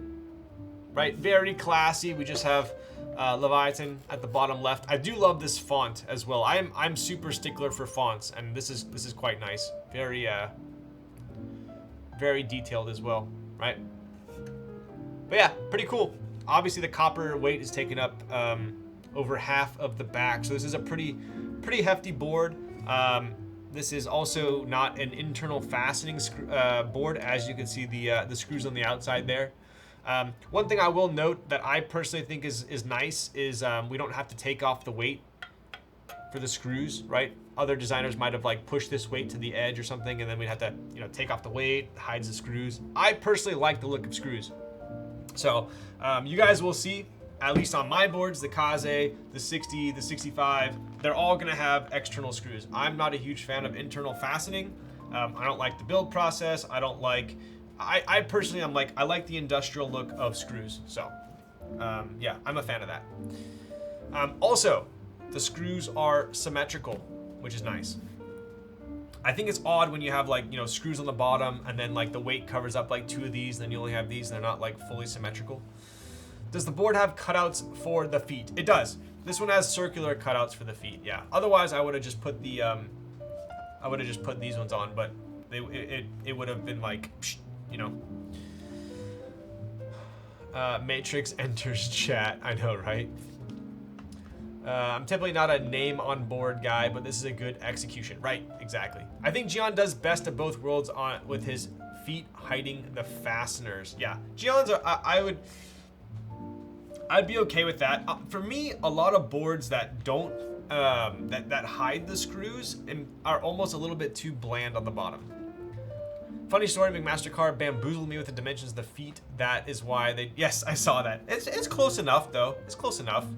So, I'm gonna go grab a... go grab some water real quick, and I'll be right back. But I'll let you guys take a look at the booty there. Big countersunk screws, nothing better. I still love the countersunk screws on the Jane V2. I wish they kept those for the V2 MEs. All right, one sec.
All right.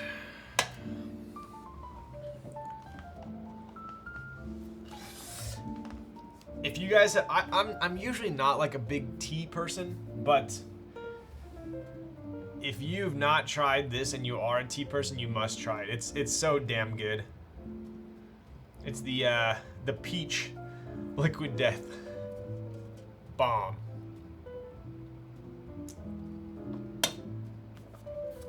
All right, let's go ahead and move this up here.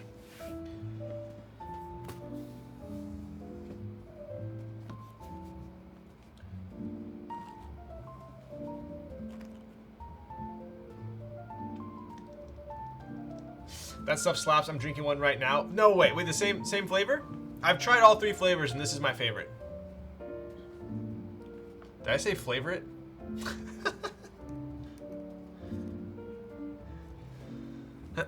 Building on big foam pads, so hot right now. Dude, I honestly, I feel like I've been kind of bullied into this. Usually I just do it on my desk mat, but then like all the other streamers are using a pad. So like, Cantress, I'm glad you caught that. I just felt left out. I like the sweet tea version, but the peach is the best, right?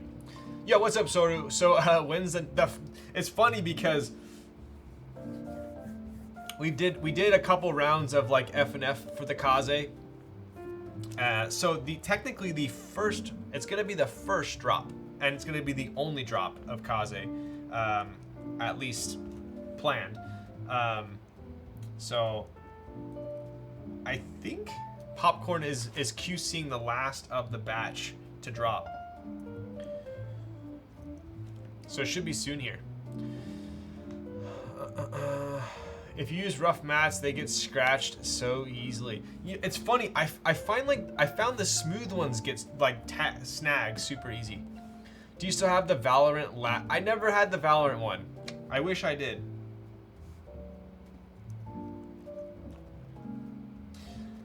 So just something to note right here, and obviously it's going to depend on which switches you use for this build, but if you do decide to go plateless, something that I personally love, I have a love-hate relationship with plateless because you do not have a plate holding the switches in, right?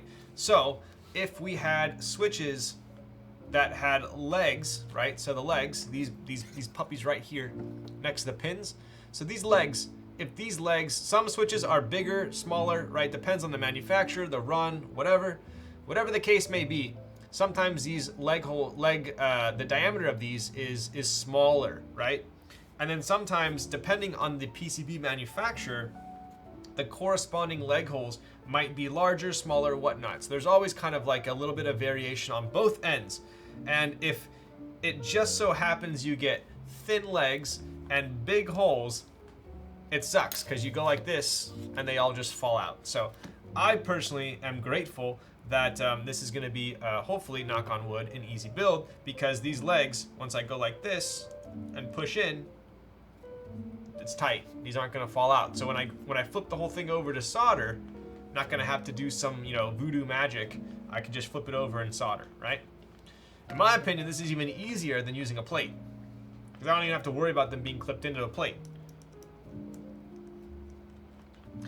Thin legs, big holes is the title of my... No one likes thin legs and big holes. Am I right?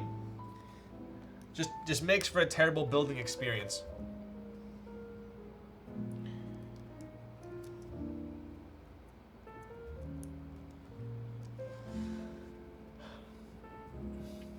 Yo, what's up, Evan? You growing the beard out? Dude, I'm just trying to keep up with you, bro. I feel like we have similar beards. Or even worse, Alps. Yikes, bro. Did you guys see that Heine has removed Alps, or is removing Alps from the PCBs? I take that as a W for the Alps anti-army. Big dub. Not really beards, more like shading. Okay, bud.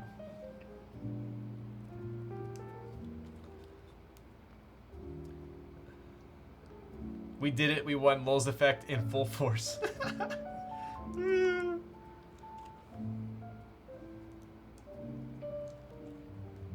Should probably, I was gonna say I should probably have tested my stabilizers, but we're not using a plate, so even if the stabilizers we need to fix them, it'll be easy.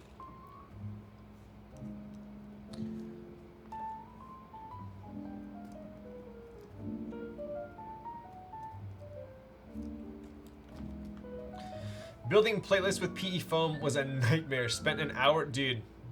No way. I would refuse. I would refuse. That and through hole. No way. About time. What's up, Killswitch? I low-key thought the RBB PCB would be MX only. Is the RBB PCB Alps as well?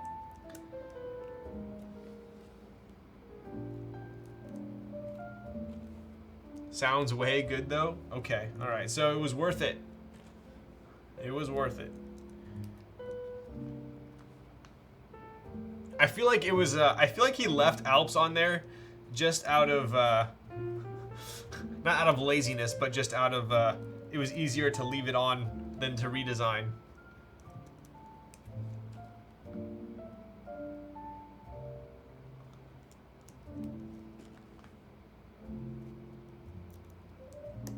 Or I guess most people think more compatibility equals better, but obviously if you look at the Kaze PCB, that is not my opinion.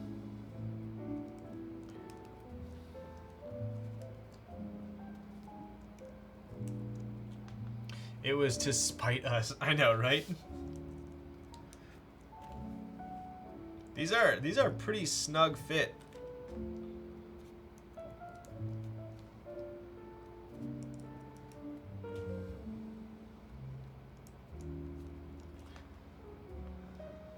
I kid, but I also have a full beard, no gaps. Age has its perks.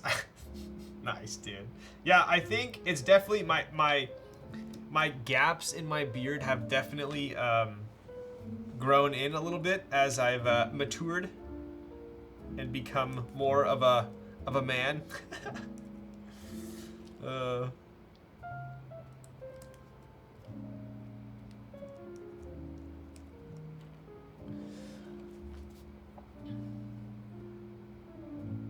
use Popus for that build due to your influence. Nice, nice. I think someone complained about poor caps locks Alps compat, and that made him decide to remove Alps altogether. I think I saw that. I saw some drama in his server about certain keycaps not working or whatnot, but yeah.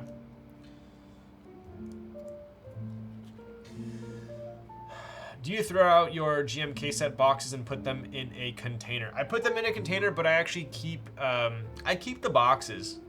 I personally, as much as I hate the new GMK boxes, I like how they look when they're like stacked. So when I eventually post my setup tour, you guys will see, but I have them all kind of stacked in my closet, and I think they look quite nice.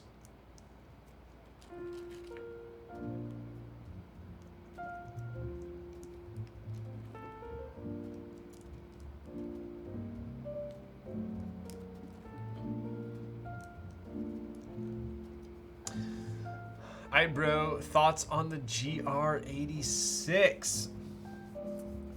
I like it. How much are they though? Let's put it into perspective. We can ask chat. I think we got a lot of car people in chat. I think the best way to choose a car is give us a price range.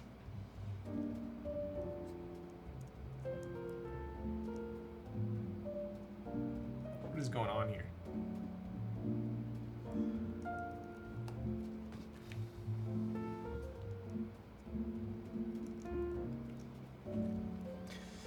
Lacking power, but you can't boost it but you can boost it fairly easily, so less than 30k. Future-proof, especially if you decide to sell any sets later. Gonna pass mine down to my boys. Yo, it's funny whenever I keep them too for resale, right? The boxes, but I'm like way too lazy to put them back in the box, right? It's like a freaking. It takes like 20 minutes. You're putting together a puzzle, right? So whenever I do sell a GMK set, I just say it comes in bags, but I'll include the box.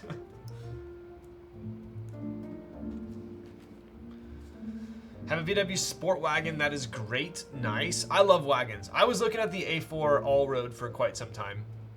I might get an MK7 Golf R for my next car. Dude, there was a sick R32 at Cars and Coffee, what was it, last weekend? I'm not a car guy, but if you give me unlimited budget, I have several motos in. Yo, Bitter Seeds, hit me with your motos. I think if I were to get a moto right now, don't hate me, but it would probably be either a Thruxton or a Scrambler. That would probably be my #1 first bike to get. VW GTI was on my radar too. I haven't kept up with any of the newer GTIs. Your Tesla trade in chat got me shook, dude. Looking at gas cars now. Yo. Dude, it's so bad, man. Literally, trade-in value dropped, what is that, a third? 30% in 1 year? That's crazy. Not even 10 months. All right. Check that out. That's pretty stylish. No stylist.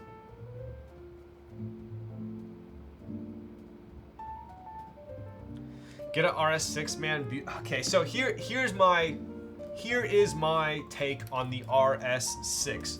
Every time I see one on the road, I'm like, damn, that looks sick. And then every time I see pictures of them, I love it. I love the RS6 wagon. I don't think that price is, I just would never pay that much for it. I wouldn't, unless it was like my 7th car, yes. But I would not get one otherwise. It's just, there's too many cars in that price range, I think, for me personally, that I would choose over it. But if I already had a bunch of other cars, I would love an RS6, for sure. Audi does North America dirty by not bringing over the RS3 Sportback or the RS4 Avant. I still remember, well, I guess it wasn't that long ago. Last year, I was in Paris. I just checked out the Eiffel Tower. I walked across the river bridge and I saw the sickest RS4 Avant just chilling there. And I'm like, damn, we don't get that.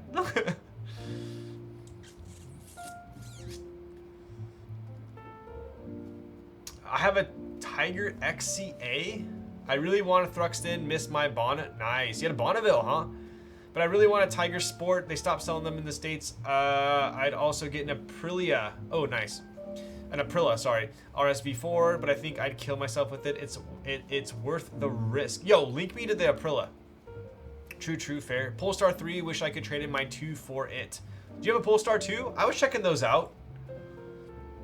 I wish the Polestars looked more like the Polestar 1. I love how the Polestar 1 looks, but it's so damn expensive. Practical dream car R8 all day. So the R8 is a very nice daily for sure. It is. I do love the R8. I'll be honest with you though. I loved the original R8, right, from 2000. Like I like the 2011 model year. The newer ones, it's tough for me because in that price range there are so many other cars, and I'm not huge. I feel like the original R8 was so sleek looking. It was so nice, so modern, so sleek, understated. I feel like the new R8, yes, the Iron Man R8, exactly. I feel like the new R8 is a little bit too aggressive in like the wrong ways. That's my personal opinion. I'm just not a huge fan of it. There are many other cars I would take a GT3 over an R8 any day, right? But I do love the older R8. What happened to the espresso cam, dude? Bro, I didn't even have beans today. I ran out of beans. I couldn't even make espresso off cam. But no, at my old setup, I've explained this many times. My office was kind of near the kitchen, so I just ran an HDMI cable to the kitchen. Unfortunately, my espresso machine is literally right there on another floor. So I'd have to go like freaking 100-foot HDMI cable down the stairs across the living room. So anyway, I would do it if I could. What happened? Yes, the PS1 is sexy. I got a 2024 Subaru Crosstrek Limited in Alpine Green coming. I live near the woods, so I'm happy. I love Subarus. I do love Subarus.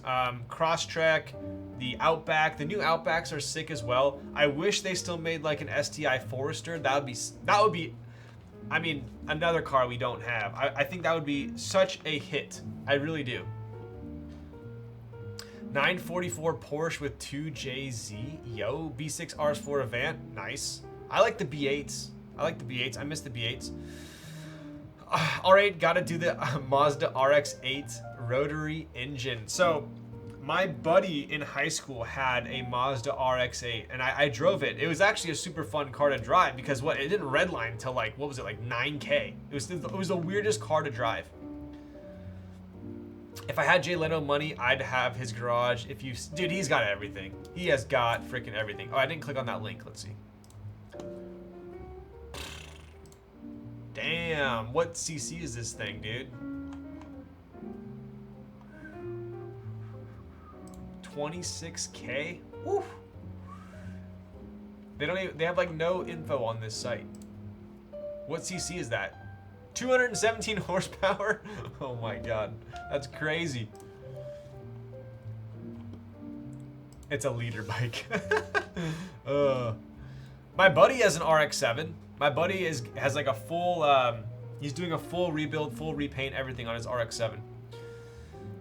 They just announced a Crosstrek Wilderness. Ooh, okay. Dude, I love the look of the Crosstrek when they put the knobbies on them. I love the knobbies, like the big off-road tires. I think it looks good.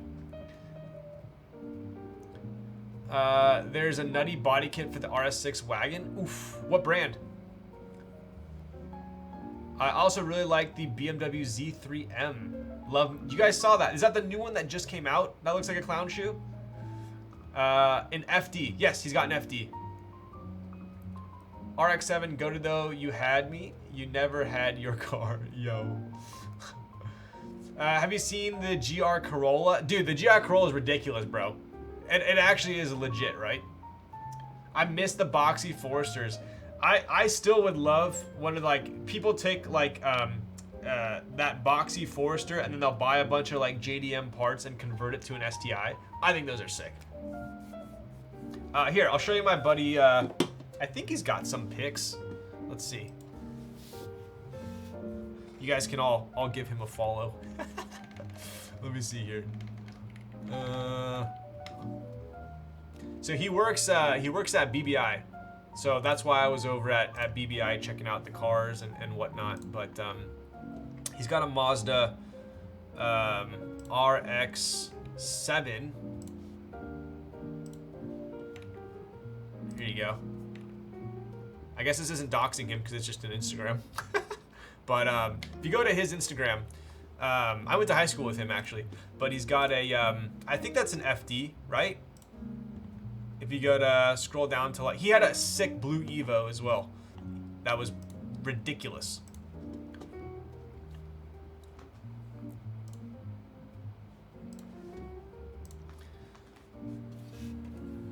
Ugh. GR Corolla is so sick, but hard to find. I think the GR Corollas, they're asking like markups on them, aren't they? Thoughts on the AMG GT or GTR? Okay, so I was a huge fan of the AMG GT. Sandy absolutely hates it. I don't know why, she just doesn't like the look of it, but I personally love the AMG GT. I wouldn't buy one now just because it's it's kind of an older design. I like the GTR. I like the GTR Pro. One of my best friends has the GTR Black Series, which I've been in a couple times, and it's ridiculous. I think I've only been in it once actually. It was stupid. But yeah, I personally like the AMG GT. I just think it's gonna. I feel like they're gonna come out with something new to replace it soon. I would take an SLS Black Series over it any day. SLS Black Series is like, that's my shit right there. Honestly, why buy the GT when you can get there you go. Exactly. The Black Series is very impressive around the track, for sure. But that's kind of the conclusion I came to was, why buy the AMG GT when I can get a 911, pretty much. I was looking at them. The GTs, you can get a GT now with somewhat low miles for like 90K, 80 something K.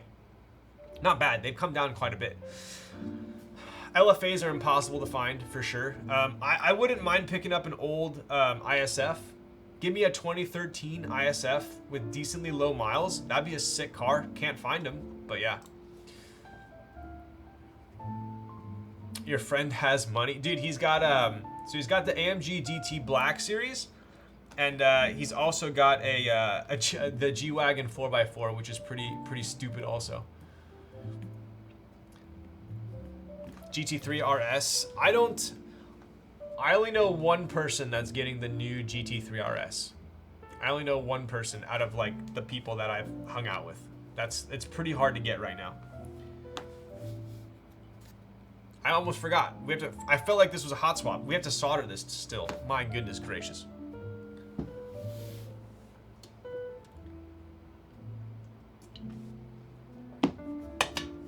It is a legit Tonka truck.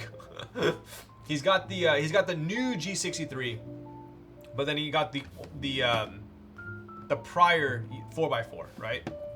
Apparently the new G63 4x4 had a recall, so they can't sell them currently. There's some crazy recall on them where they basically had to pull them all from the sales. So that's why you don't really see them anywhere.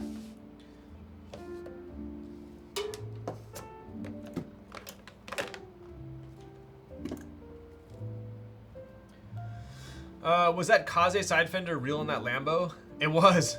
So that was an SVJ. What is it, like 73? It's some special edition SVJ. Low-key wish I could have gotten a Chevy SS. Dude, the Chevy SS were no joke, bro. Super underrated. Sound insane too. Bro, have you guys seen? I'm not like super impressed with SUVs lately, but have you seen the new frickin' Lexus GX, bro? That thing is, whew, they knocked it out of the park with the new GX, in my opinion. That thing looks frickin' sick. Granted, it's probably gonna be what, even if it didn't have a markup, probably what, like 70K, maybe 80. I don't know. But they crushed it, in my opinion. I love it. I love it. You know what? You know what car I wish we had in the US? I would buy one of these and I would make it so freaking sick. Is the Suzuki Jimny. I love that thing. and we don't have them here, which sucks. But I would rock that thing. It's funny because when I was in Dubai, I don't know what it is, but in Dubai, like obviously there's G-Wagons everywhere, right? There's G-Wagons everywhere. But in Dubai, there were so many modified Jimneys but they make them look identical to a G-Wagon. So you look at it and you're like, you have to double take because it's identical to a G-Wagon, but like, I don't know, shrunk like, 40% or whatever. So it's pretty funny, but I think the Jimneys are dope.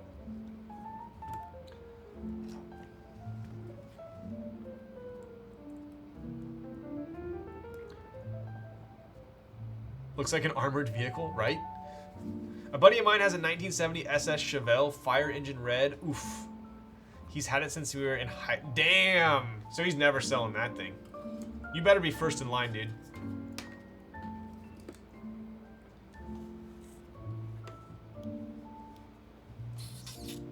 I woke up in a new Suzuki. Yo. Dude, I'd rock that.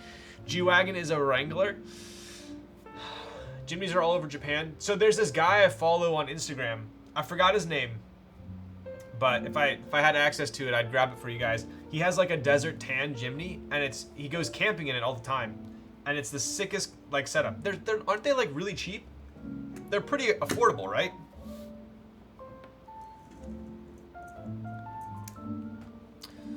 The culture around G-Wagons these days lacks soul.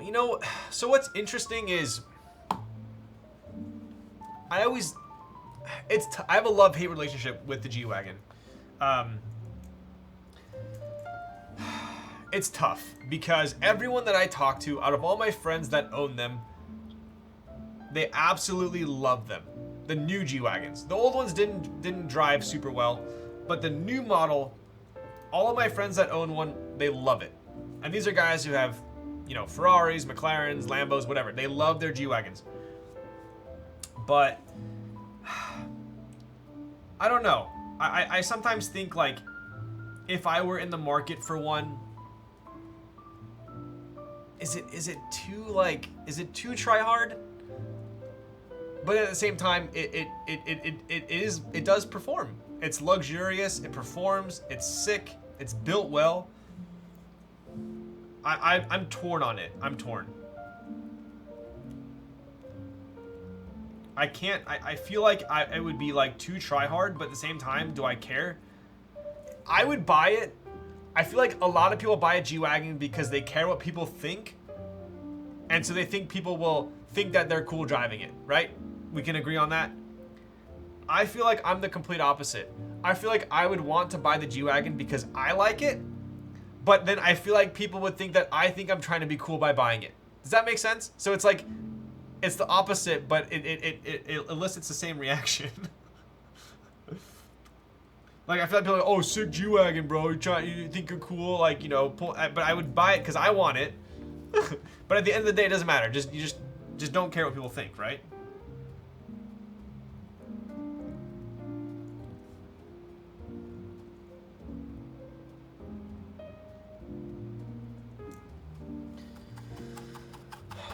Wasn't the culture around G-Wagons always just about being expensive and exclusive? Yeah.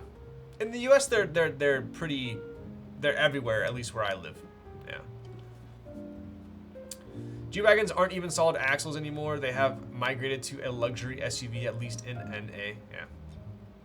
Old ones were tanks. New ones are more modern and compliant by a long shot. Yep. What is a 392 Jailer? I've seen the Wrangler 392, Rubicon. Also weighs so much you can ride it off under your business. True.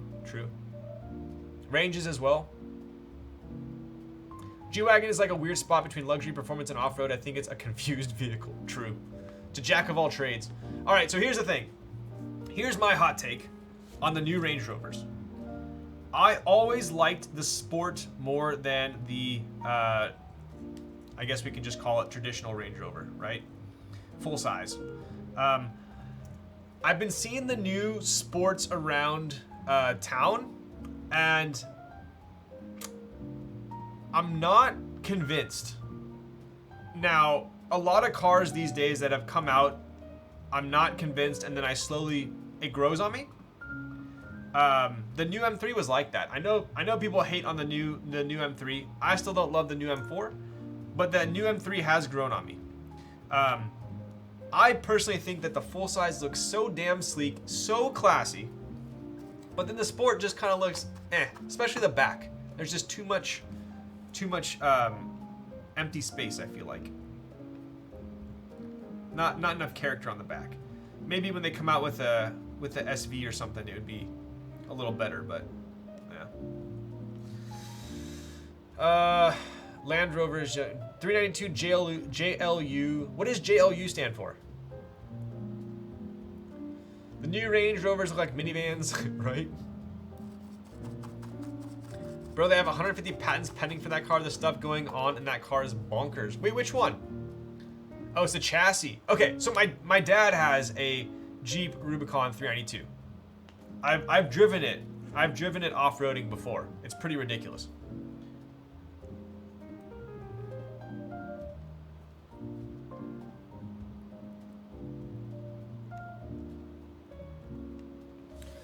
You should listen to your dad. He knows what's up. You know, it's funny. I'll tell you guys a story.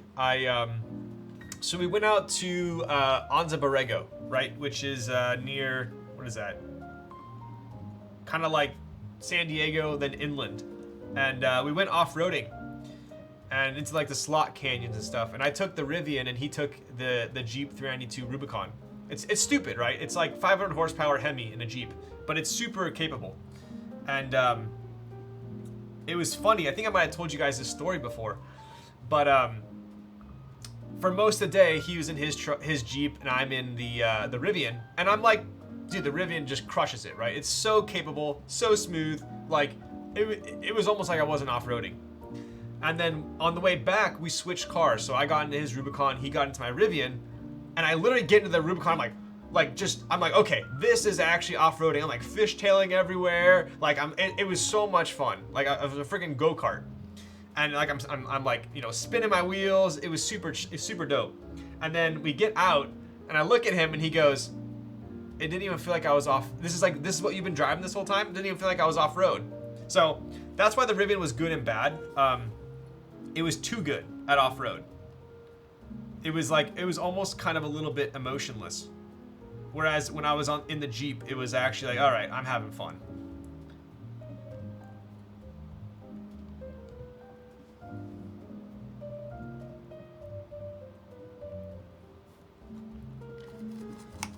TRX would eat it. Yeah, so I don't know if it's Yellowstone. I don't think it is, but I've slowly converted to TRX over Raptor. I think if I could choose right now, TRX or Raptor, I would choose the TRX. I would.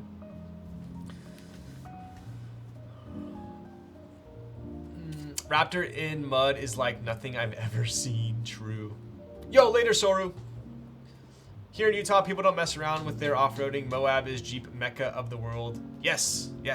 I've been to St. George. I went to St. George and I went to Zion.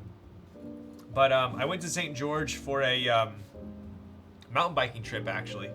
Super fun. I loved St. George. I loved it there. The people were so nice. Like complete opposite vibe to Southern California.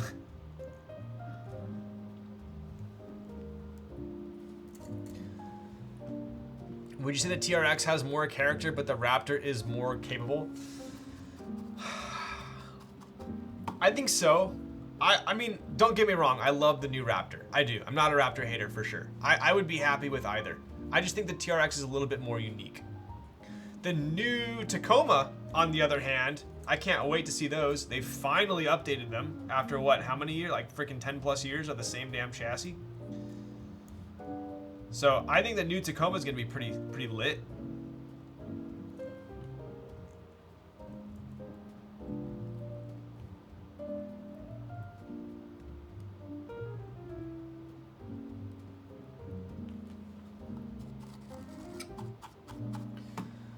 TRD is junk, dude. They have rear drum brakes still and revided C-channel 2-piece frame. Poop transfer case. Nice. We were moving down Texas. We drove through Moab and it's beautiful, like a different world. Yeah, yeah. I drove. One of my clients actually. He's a mountain biker as well. I went with him and my dad actually, and one other guy, another client. We all went. We drove from here in the guy's Ram truck to St. George. Long drive from SoCal, by the way. Super fun though. So I mountain biked a ton there, and then a separate time, I drove my Tesla Model Y. I hated that car. It's funny. I've never hated a car so much after the fact. When I had the car, I actually liked it, which is the weirdest thing. And I have a hunch as to why, but I drove the Tesla from Orange County to Vegas, stayed the night in Vegas, then drove from Vegas to Zion, explored Zion Park, went through the Narrows and everything, and then drove back. Utah, Idaho, Wyoming, Montana, and Colorado are such pretty states, such a great part of the country. Yes, agreed. I've been to Montana. One of our clients has a 50,000 acre ranch in Montana. 50,000. And I visited the ranch and it was absolutely absurd.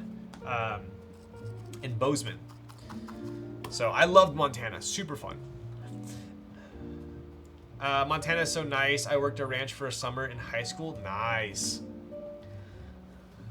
That sounds fun. Love visiting Zion. When I went to Zion, we did the Narrows and we could only go so far. We could go. I went all the way up to my chest, and then we had to turn around, and it was freezing.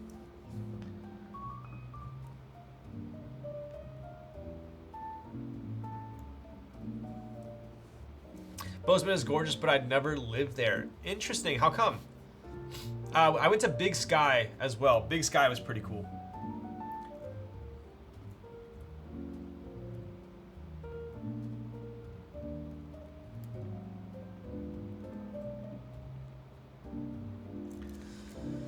I like the beard. What's up, Nanny Go-Go?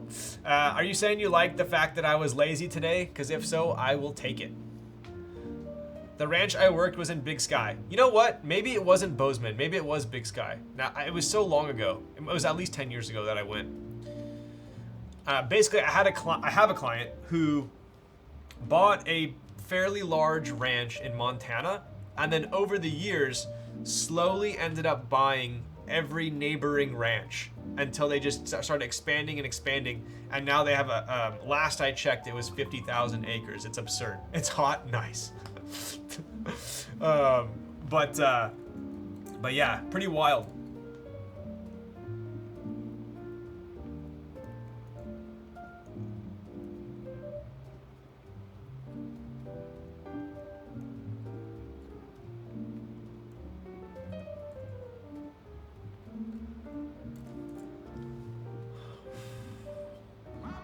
That's a crazy investment. Property prices in that region are mooning. Oh yeah, I mean they got offered. I think it was something like, nowadays it's ridiculous. They're crushing it. Damn it, I'm too behind on the soju shots now. Shit. Okay, remind me when I'm done soldering. I gotta go do that. Yo, Chutoro, what's up, buddy? Imagine owning 1 acre. I know, right? Couldn't be me. Thank you for the tier 1, buddy. Pebble. So yeah, my like love-hate relationship with the Model Y, and it's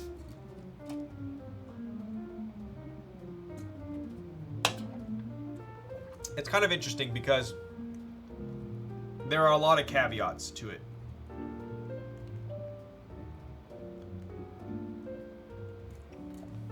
You have I know. Thank you, Raz. Money no object, whitefish. Yeah. I had a friend whose parents had a house in Whitefish, I believe is what it was. Is Whitefish the one that backs up, it backs up the mountains right there? I think it is. And they were very well off, but yeah, I think that was the hot spot. Yo, those 24 GXs are nice, right? Freaking sick. Okay, so when I got my Model Y, they were pretty fresh. I got it like 2 years ago, so they were still relatively like new to the market. Yeah, Whitefish is super expensive. Yeah, okay, I remember that. And I remember getting in it, and I'm like, this car is so fast. There's so much technology. I'm gonna save money on gas. I think, for me at least, I was so overwhelmed by the change in going into a Tesla, and the paper stats of it, that it kind of just clouded my judgment of the quality for the price. And that's why I say I have a caveat, because I think that the Model 3 nowadays, you can get them for like 30 something grand, ridiculous after rebates, is a steal. It really is for the car you're getting, comparatively speaking, right? These are all hot takes. This is my opinion, and kind of based on my ownership. But I feel like the longer I owned the car, the more I disliked it, because for me, like, the fad of the technology wore off, and then I was like, these seats feel like rubber. The suspension was giving me a headache. I have to charge this. Like, it's kind of jerky with the acceleration. There's no, like, I feel like I slowly fell out of love with it. But that's only because my Model Y was like 66 grand at the time, and they didn't offer any tax refund. So for me, that's what I'm judging it on. What other cars for 70K can I get? And if I don't place as much value on like driving technology, then there are better options for me. So I think that's why I kind of slowly fell out of love with it. And then when I got the Rivian, which was, I traded my Tesla in for 62K or 64K, and I bought my Rivian for pre-price hike 76. So the Rivian was only 12 grand more. And to me, I got in it and I was like, damn, this is what a luxury EV should be like. To me, it was night and day difference. As far as the fit, the finish, the quality of materials, everything, the drive, so smooth. So for me, I think I was like, damn, why did I drive that for so long? So I'm, like I said, not hating on Teslas. I just think at the time I was like, for the price of the car, I didn't like it.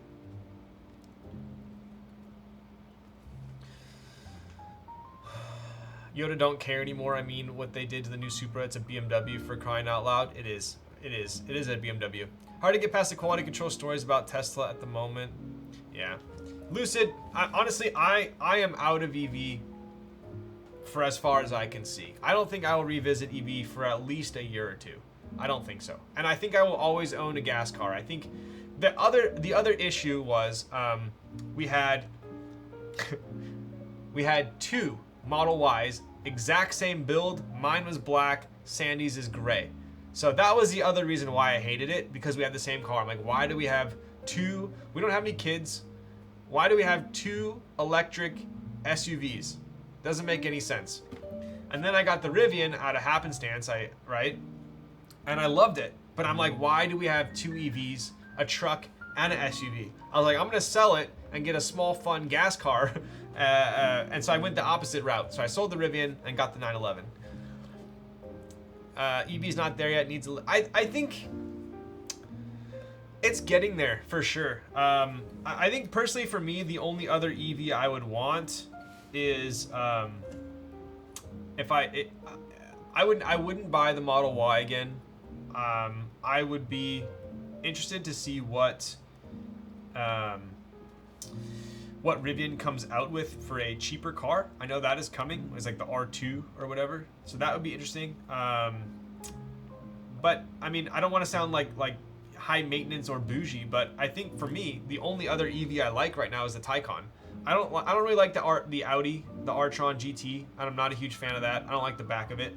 I think the Taycan is definitely my favorite EV, but I would not buy one because so the Taycan wagon that's GG for me. I think that's sick.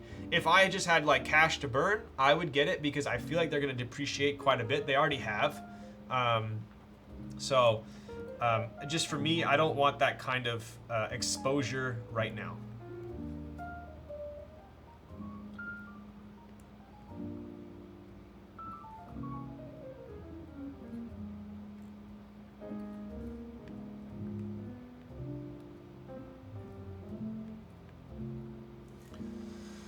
Did driving my 812 push you over the... Dude, it did, bro. It did. I was like... Honestly, I was so fast. It was within, like 2 weeks. I was like, I'm selling the Rivian. I'm over it. Calling a 911 small is a bold statement. I have the last year of, essentially, our last gen of the narrow-bodied 911s. The new 911s are wide as hell. Those are big cars, but mine is very small. I know I'm getting old when I go to sit in the car and I'm like, and I get in, like I actually somewhat dread getting into the car. Like even if it's like 10%, that tells me I'm getting old.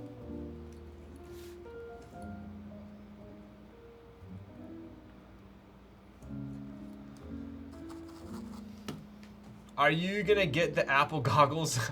Dude, it's so weird. Like growing up and I worked at Apple, I was so pro technology, and then I think as I get old, I slowly go anti-technology. The Taycan in a wagon format might be one of my. It is, dude. Taycan wagon, freaking sick. The Kia EV6 are pretty cool too. EVs are just not there yet. Agreed. Small car. Oh no, you are old. I really am. Getting out of the car is a hassle. Getting out's fine. It's just getting in. I think for me, because I like worry about wear and tear on like the side bolster and all that stuff. So I like try and do it all like smooth, and then it takes more effort than it should. I'm about to get the new Accord Hybrid Touring, so part of the way there. Okay, here's my hot take, and I know that sounds like it was a whole Tesla bash story, but you guys asked. Moral of the story was, I enjoyed my Tesla while I owned it, but I feel like slowly over time, the technology kind of impression wore off, and I was just like, I feel like I'm driving like a fast golf cart where I'm driving technology, not a car. That's how I felt. So, but I personally, at this stage in the game, feel like EVs got at least a couple years to get me back into it. However, I think hybrid is currently should be the gold standard. I like the hybrids that are out right now. I think hybrids are great. I do. Hybrids are I feel like we kind of skipped over hybrids and then went straight to EVs. Like there's no like cool hybrids, I feel like, at the time that all the EVs were coming out. Yo, Drew, thank you for the gifted tier 1 to De La Cass. Oh damn. What's up, bud? I appreciate you. Drew's got a hybrid. I think, wait, Drew, do you have 2 hybrids? No, one hybrid. Advanced technology a lot of times feels not necessary, to be honest. Yes. 1. Okay, gotcha. I always get confused because the battery tenders. But yes, I think it would have been, I feel like Tesla came in so damn hot and fast with all the rebates and the tax credits, and it just made too much sense at the time. And so everyone just kind of skipped over cool hybrids and went straight to EVs. I think it would have been sick for them to spend a little bit more time on hybrids before going EV and come out with some sick hybrids.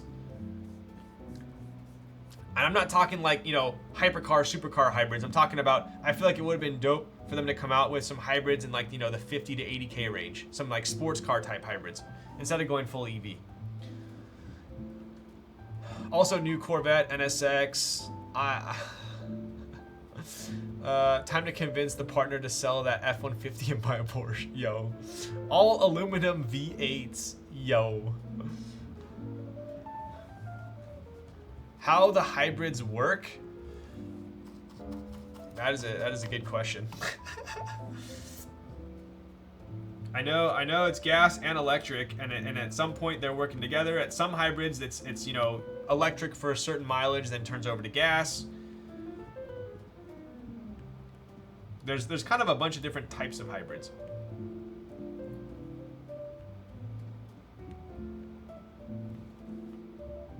We are almost done soldering. Dude, this has been, you guys got me talking about cars, and this has been potentially the longest soldering session of the smallest board I've ever done.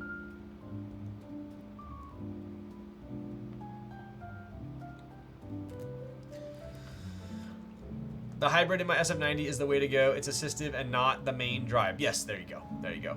It's not like the, there's some, I remember when the BMW i8 first came out, I was like, damn, that car looks sick. This is back in the day, right? I'm not a huge fan of it. At the time, it was different, right? So I was like, damn, that thing looks kind of crazy. And then I read the stats, and it was like, oh yes, it's fast for the first like whatever 30 miles while there's battery, and after that, the electric stops assisting, and then it's gas, and then it's like slow. I was like, this is the dumbest thing ever. Is it time for Ryan to buy a 911 GT3? I agree, Ryan needs to get the GT3 RS. Okay, dude. All right. Yeah, well, you know what? I agree too. There you go. Now we're all in agreement. What did that accomplish?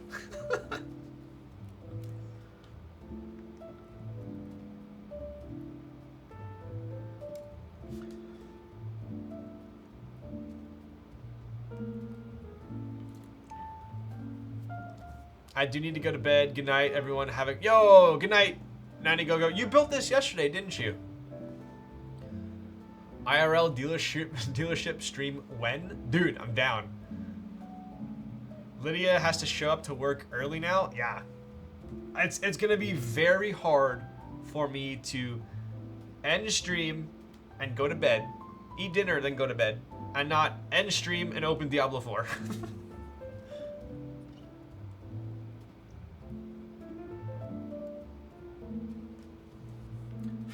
All right. Oh shit, almost done.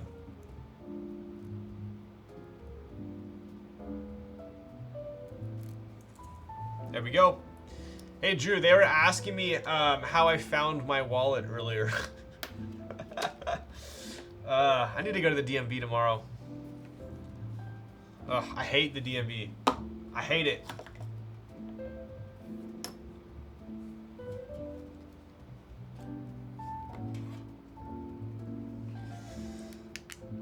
Diablo 4 stream when? You know what's funny is I was like,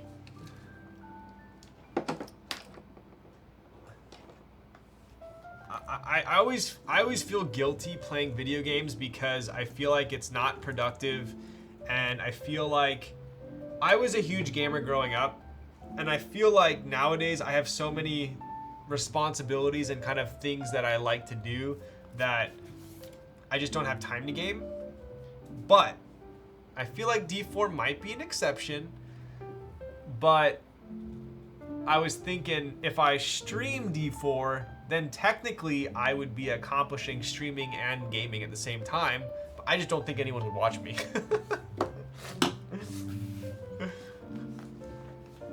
Video games are tight, they make you think in a very specific way. I mean, that's what I've been proclaiming all my life, right? But my problem is, here's the thing, and you guys should know this by now.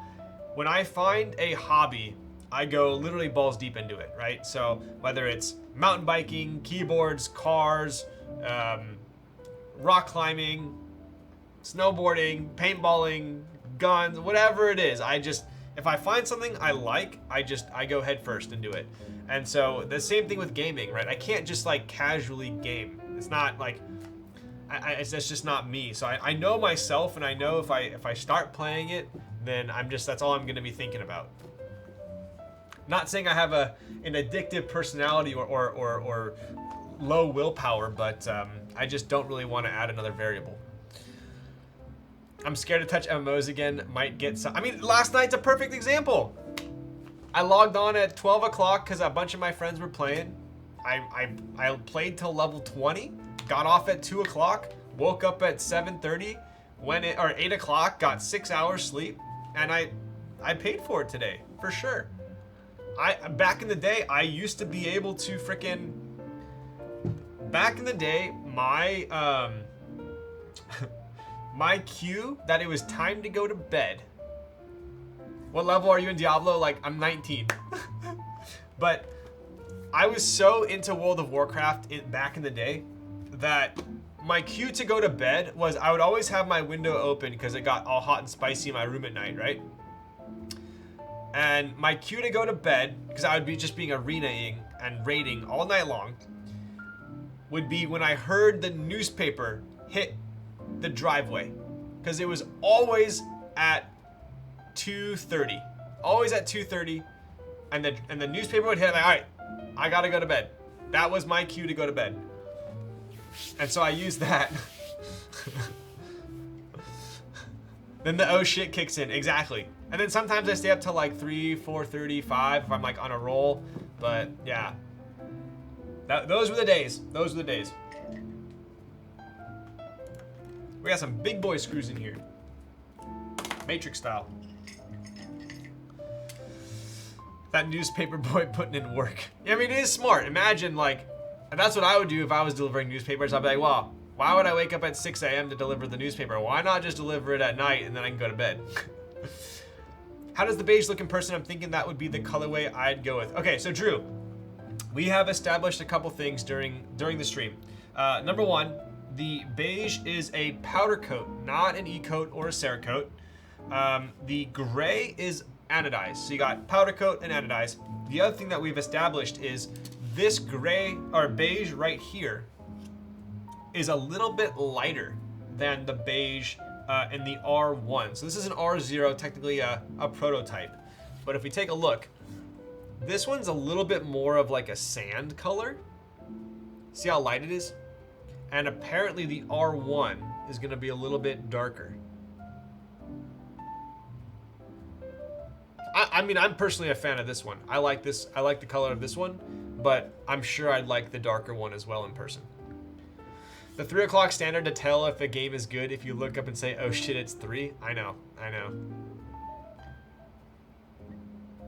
I hate hearing the birds during DGen gaming hours. Oh, those are the worst. Those are the worst.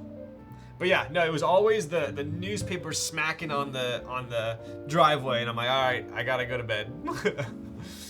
Is it smooth? Okay, so the best way I can describe this finish, I would say most e-coats are pretty smooth, right? But then if you look at like a matrix board, if you've ever owned a matrix coating board, they're a little bit rougher than an e-coat. I would say this is even a little bit rougher than the matrix board. I'll show you what I'm talking about. This is a good example. All right, so keep your ears open. You ready?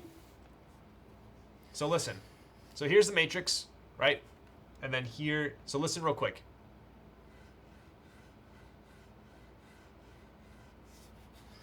Pretty quiet, right? Now listen.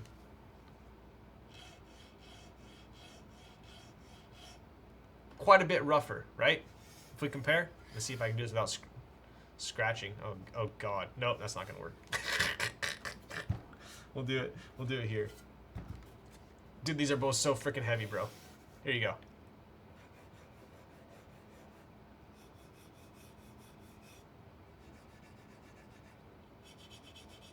So it's quite a bit rougher. And let me give you guys a close up here, and you can kind of see the grains on it.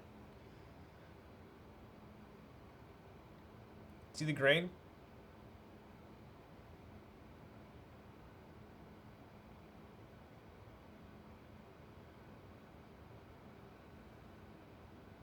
Hopefully you can see that. And then if we compare that to, like, for instance, the Matrix.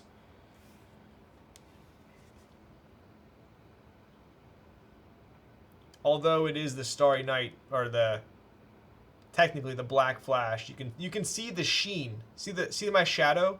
Or not my shadow, but the sheen from the light. You can tell it is not as rough, right?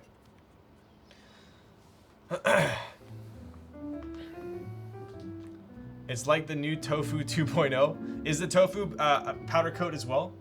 Can we compare it to nails on a chalkboard? I have, here's a good example. Here's a perfect example. Here.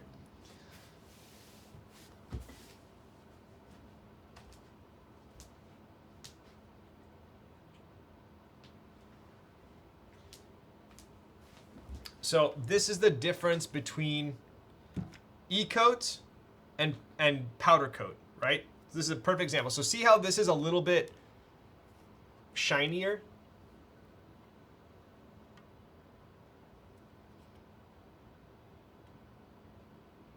There, that's a good example right there.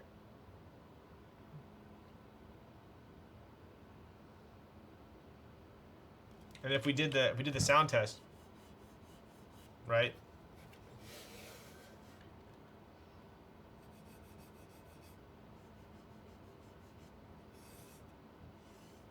Right?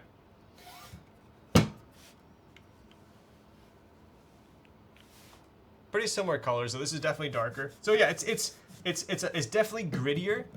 I would say it's the most gritty. I would say Anno is the smoothest. Then E-coat is probably next. Then Matrix coat. Then powder coat.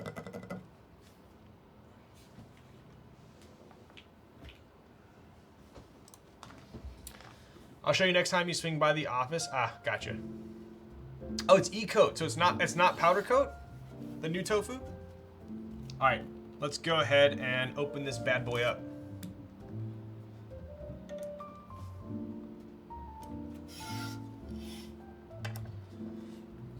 I'll show you next time you swing. Okay, cool. Powder coat would be the least durable. This seems super durable to me. In my opinion, kind of the grainier it is, I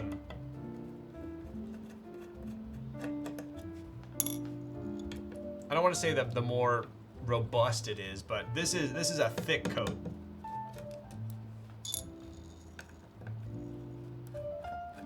This will not scratch easy.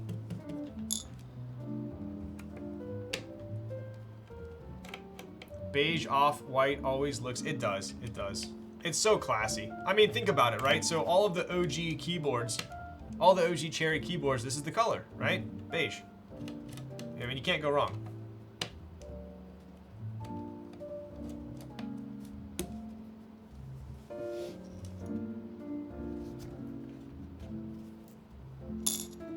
So, we gotta remove these. Oh, no, we don't. Cool. We will have to remove this, though, to put the daughter board in. And to me, it looks like the copper has a pretty decent coat, clear coat on it. So I don't think this is gonna patina very easily. Usually you can tell when looking at copper, if it has like a little bit of like, not greasy, but you can see the clear coat on top. So this one, I can see it a little bit. So this is not gonna patina super easy.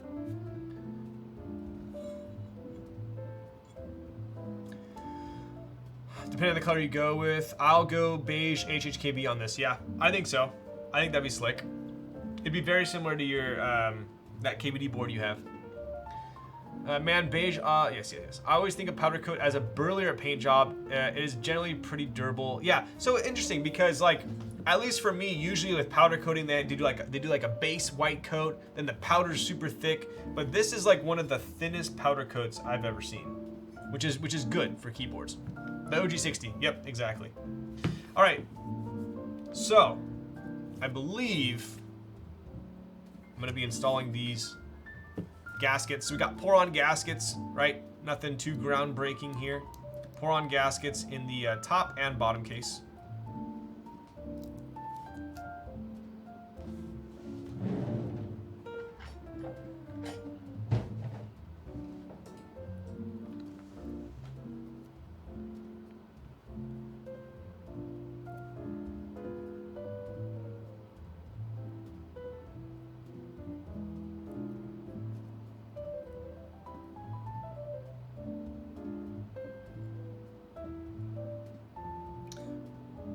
friggin' sticky, dude.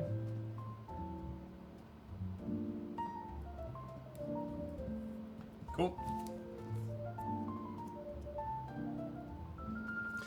Gotta run, dude. Trial next week, then beach for a week. Good to see you back for a stream. Car looks sick. Don't shave, even if Busy Timmy makes fun of you. Damn, bro. I don't know if I can freaking... I don't know. I think I'm gonna shave tomorrow, to be honest. I can't do it. I don't know. I don't know. I don't know if I can pull it off.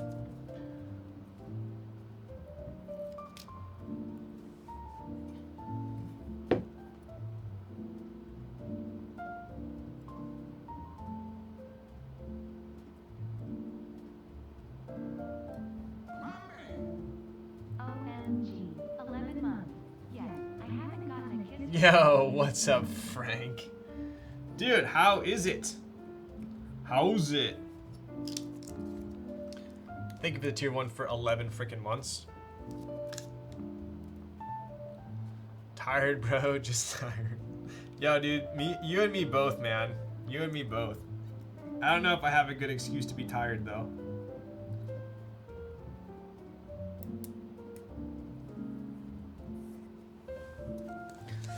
Saw you got rid of the junk battery car. Bro, BRB, can't wait to hear this bad boy. Yo, let's go. Dude, I did, man. I did. It's so weird selling a used car to a stranger.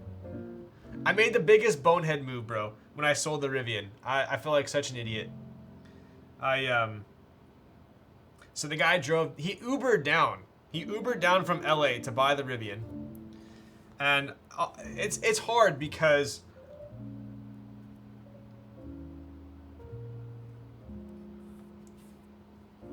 how do you pay for it, right? How do you verify the funds? Someone can give you a cashier's check, you can deposit it, and then it could just bounce, right? They can wire you the money, it could be fraud. There's really no, like, there's not really an easy way for you to verify the funds unless you go to their bank that they got the check issued from and you ask their bank, can you verify this check that he has funds in the account, right?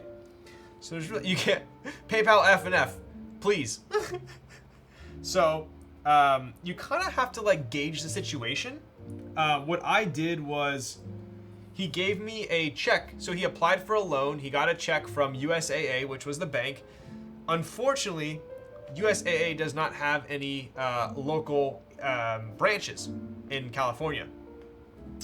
So I couldn't go to his bank. So I'm like, okay, great. How do I verify this money?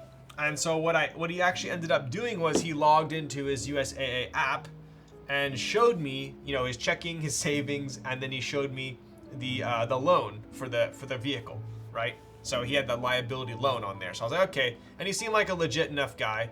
You thought cashier's check is guaranteed. So technically it's guaranteed, but it can still bounce. I found out, yeah. So basically it ended up being fine, but I did make the big bonehead move, Chutoro. Yo, what's up, Lukey? How's it going, bud? I hadn't driven the car in a while because I got my new car already, right? So it's just been sitting in the garage. And the guy Ubers down from LA to pick it up, and I'm already late to meeting him, you know, pretty freaking par for the course. I get home, I get into the truck, and it's got 19 miles on the battery. And I'm like, fuck. So I'm like, oh shit, how do I do this? And then I'm like, oh, is he gonna think that I like run down the battery every time now?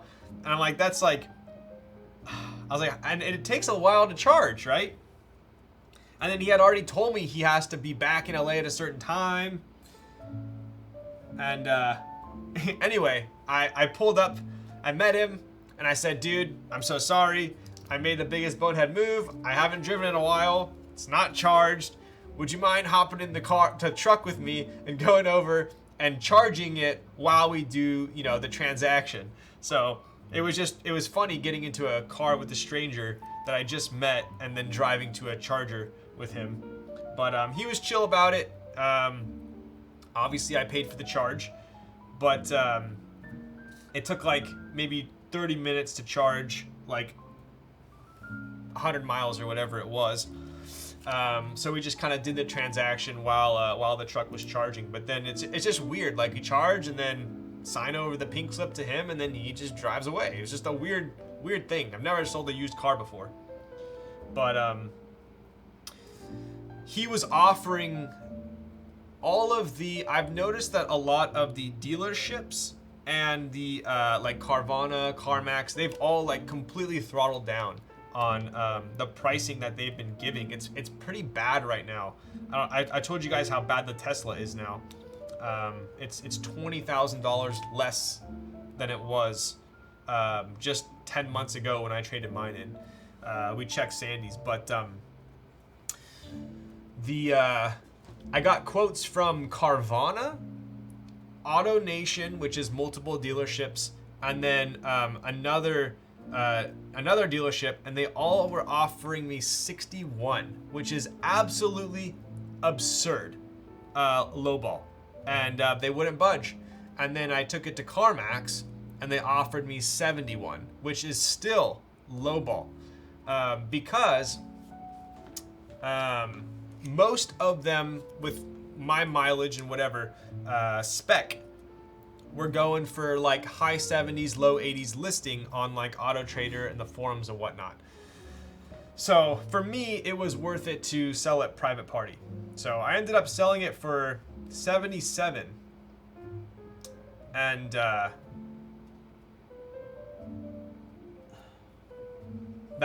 was $6,000 more than CarMax was offering me. So it was worth the struggle. And plus, the guy that bought it from me, he got a deal because he had one ordered that was gonna deliver like the week that he bought mine. But post price hike, my truck is 92. So he basically saved, what is that, 15K, and got a truck that was essentially the same features, but with 8,000 miles. So, all right, let's go ahead and remove this.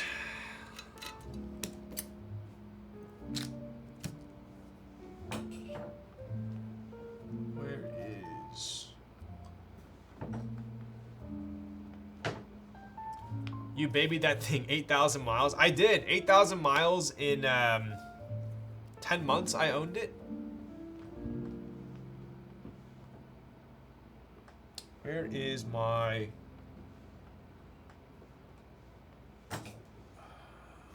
The thing is, my work is like 10 miles from my home, so I don't drive much on my daily commute. And then I kind of made it a point whenever we go somewhere that's like any decent amount of distance, we would take the Tesla. So I really didn't put many miles on it, and I took care of it. I hand washed it. That thing never saw a machine wash. I always hand detailed it and stuff. So it was a good deal for sure. 6K were dealer miles testing, right? Porsche is 100% smiles. I mean, I'm stoked. I'm stoked. I miss the Rivian, but like, it's just a completely different driving experience. Wow, look at that. Look how small the cavity is for the daughter board.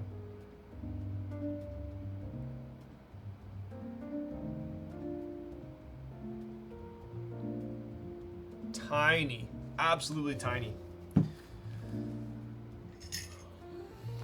Most of the time it was at the shop. Yes, I know. Is there gonna be a vlog about the Porsche? I'd love to get the vlogs rolling if you guys are interested, for sure. I mean, I have a bunch of parts that I've ordered, and I'm kind of like refurbishing some portions of it. So I'd love to put it up there for sure. What's up, Shonies? I put 70K on my 4-year-old STI before I sold it. Damn. I feel like back in the day, I was doing like around 12 to 15K miles. That was pretty average when I was commuting for sure.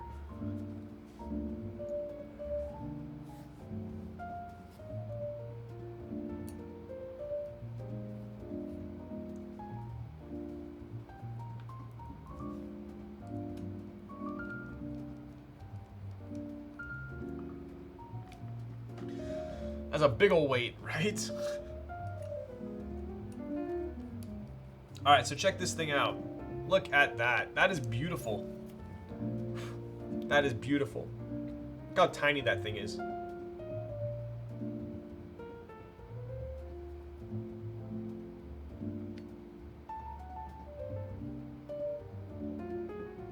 Love it. Love it.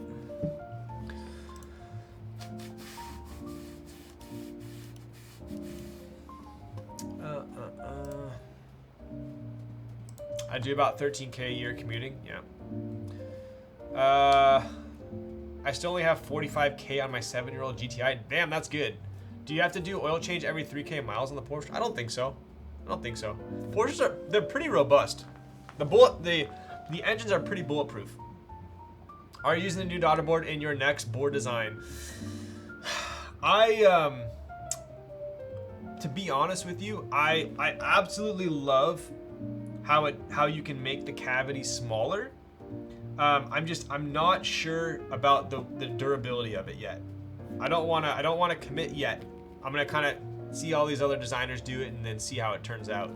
But so far it looks, I love it. I love it. In fact, my prototype, it has that in gray. I don't want to show you the proto because I've made a bunch of changes already. But I do have this modeled into the proto. All right, so check this out. This is just going to be a little snap here. Just gonna snap that bad boy on. It almost seems like too easy. All right, and I'm gonna test the PCB first before we put it together. What year Porsche did you get? So I got a very specific, I got a 997.2, which is a 2011 911 GTS. But it's funny because if you guys know Porsches, you'll know that, dude, oh, there it is. Like, where is this thing? They don't change much, which is nice because they age very nicely, right? So it's funny. I was over at K Thrizzy's, right, and I was showing him the new whip, and he looks at the car and everything, and he walks over to me and he goes, "Bro, did you buy this thing brand new?" And I was just like, "Bro, this thing's 12 years old." And he's like, "Wait, what?" You wouldn't know it.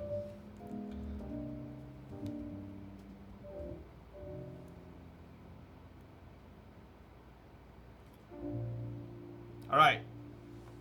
There we go.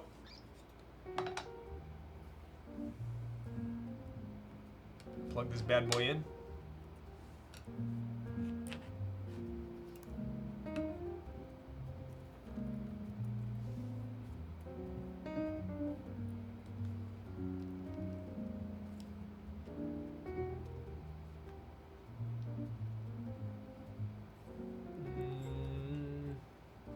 That's right, especially if the owner is meticulous, right? Someone recommended that you put the caps on before building. Oh, true. Thank you. Different breed of boxer engines between Subarus and Porsches. True.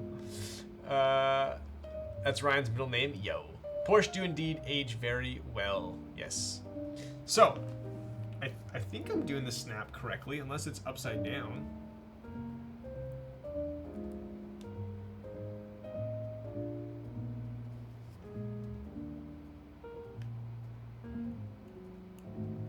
Maybe it's upside down.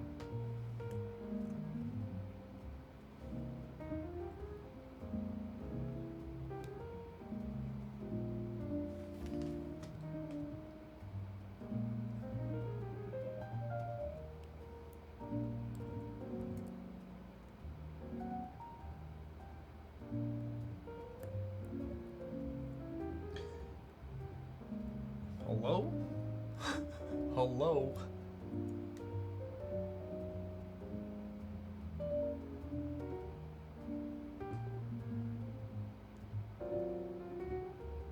Is it supposed to, like, snap? It's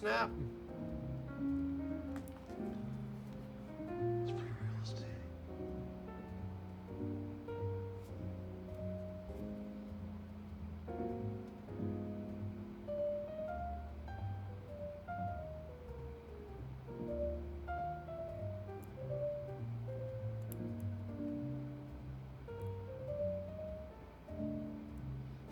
This is fine. Okay. That's in. That is in.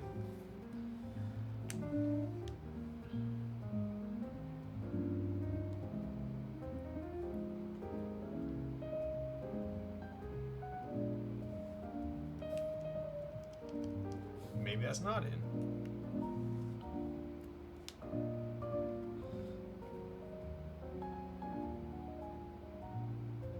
Wait, does this need... shit.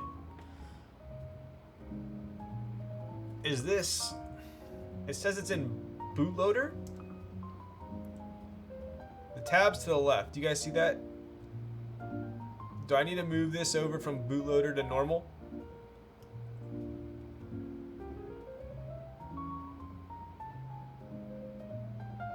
Couldn't hurt.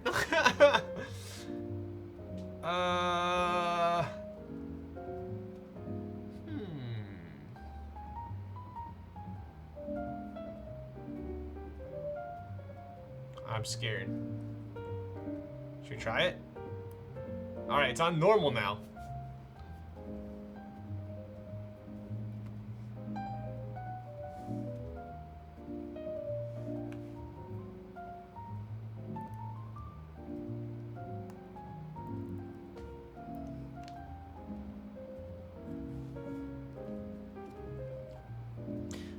I had to do that with another Canon keys board. Okay, cool.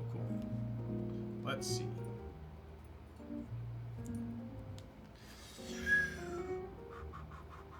I feel like I'm not snapping this in unless it's like supposed to be super.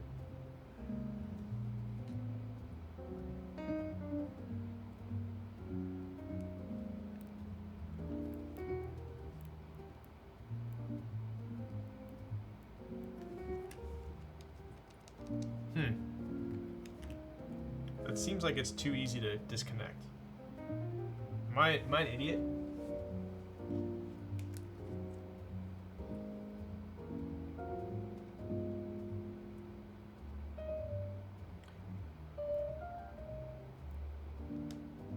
I think it only goes in one way.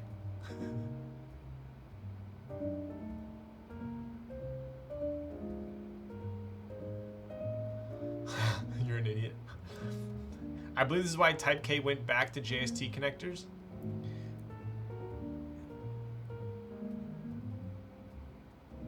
It must be, right? Here. So, does it go... Chat, do we know if it goes this way? Because this looks like it's connected to me.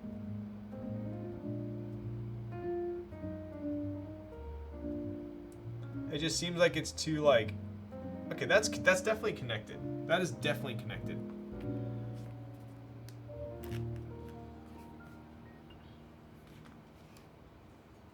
I don't have Type K on hand yet, but I've been told that I'm pretty sure that they are finished with production for the Protos. All right, let's try this again.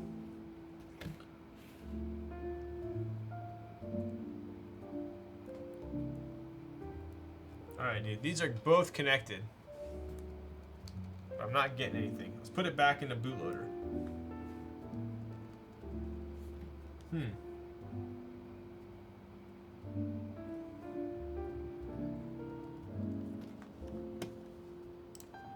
Maybe it's not flashed.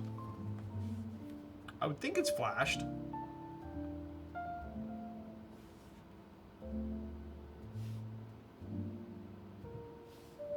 That is definitely connected. That is definitely connected.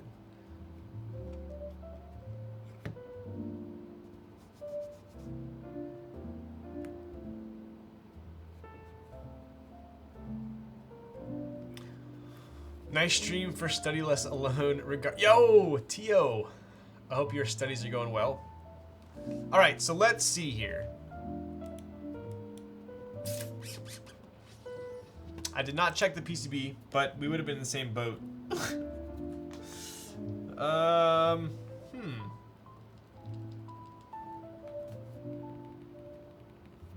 Let's go ahead and I'm gonna check. Has anyone used a flight outerboard before? This is the correct installation, correct? With these pins This is the only way it goes in, with the pins up. Because if I try and put it in pins down, like that's definitely connected, 100%. And that's definitely connected. I think the cable is not like a unidirectional.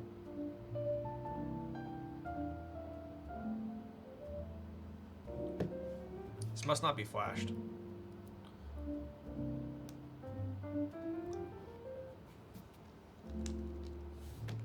Tio Tecladitos. Is that Uncle Small Keyboards? Love the shirt. Yo! Way so much. Thank you, buddy. I was like, you know what? I'll just wear the same shirt I wore to work today. You think Feds will announce a pause tomorrow? Yes, it is. Nice. That's a sick name. We're in uncharted territory. Chat can't help you. I know, right? I don't know. I think we're gonna get a 25 basis point. I don't know. It's either a pause or a 25. Not either way. It's not really gonna make a difference. So, all right. I don't know. What do you guys think? Should I spend more time trying to do that, or should I just put it together and do a typing test?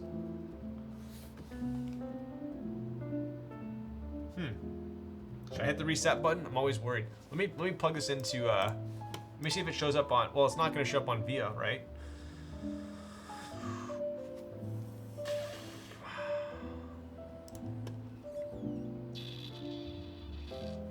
Oh, should we watch her stream? Didn't she just build this? Whatever gets you on D4 faster. Oh, here I'm gonna. Maybe you guys can watch with me. Let's see.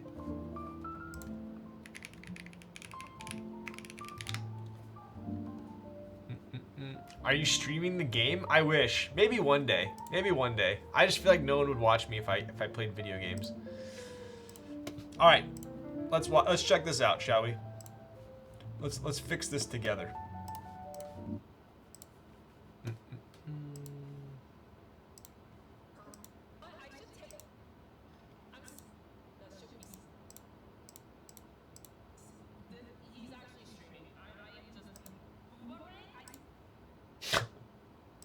All right.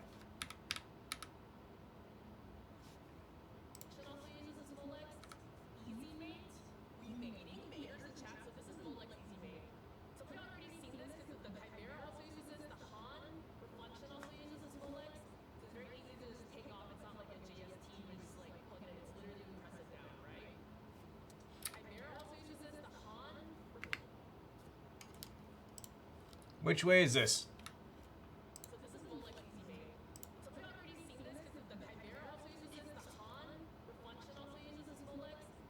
Yeah, that's the way I'm putting it in.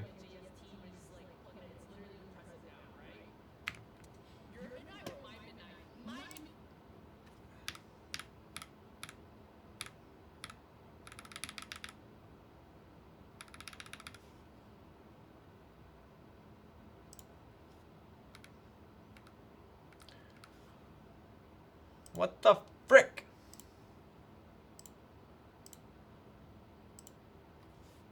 All right. That's exactly what I'm doing.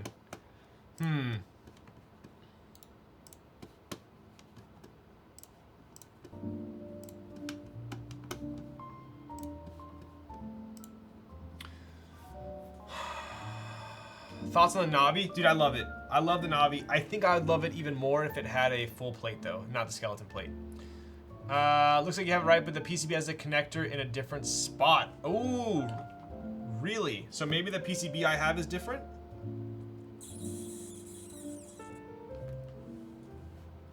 Yeah, because this thing only goes on one way. And it's definitely connected. Like, I can't even take it off. It's that tight. It must not be flashed. That's all I can think of.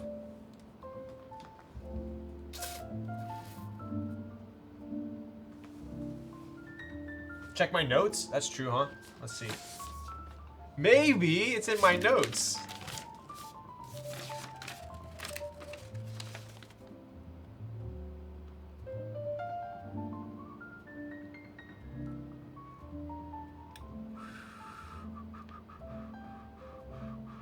Nope. Nope.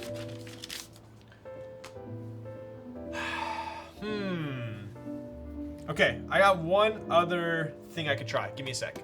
I have another PCB. BRB.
All right, we're back. So I'm really just trying to, not that this is really going to help at all, but I just want to confirm that it's not the PCB.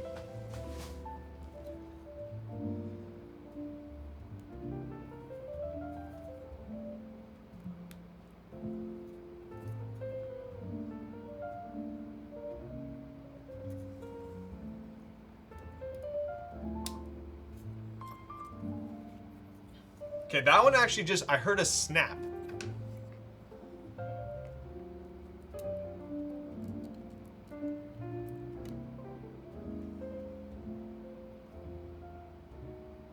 Did you hear that?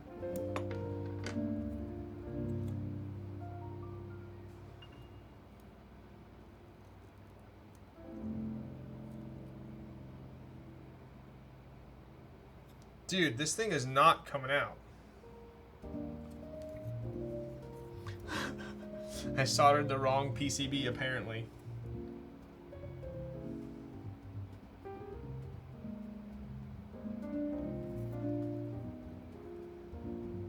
This is like not, no.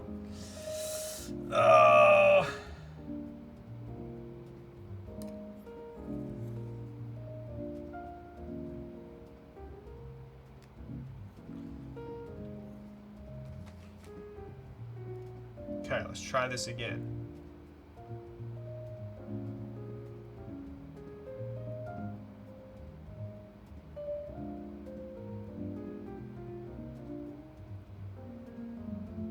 I don't know why this one's not snapping, but it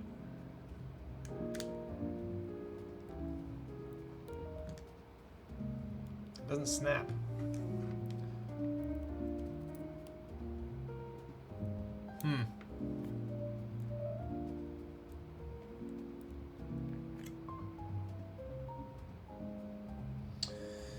Well,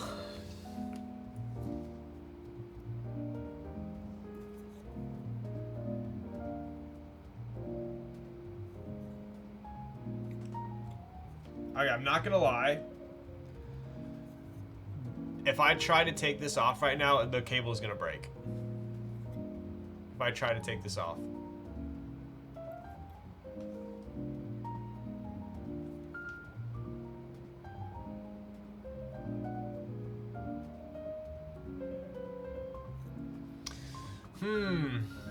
It's pretty stuck. Let me show you.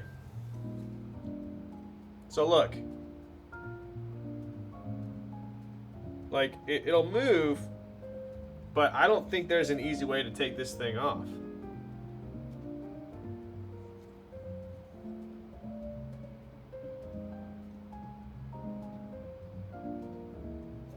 Like, look.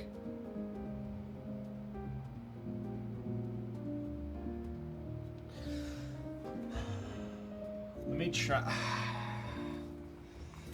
I have a feeling this is a defective cable, so I don't want to use this cable because I used a different cable with that one. I think it might be the cable. I'm gonna try one last thing. I'm gonna use this cable, but I need to get this one off.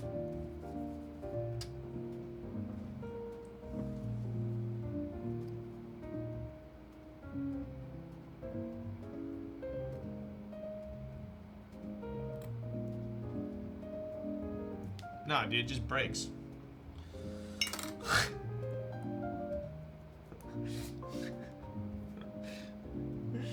Yeah. Yup. Not a fan of these at all.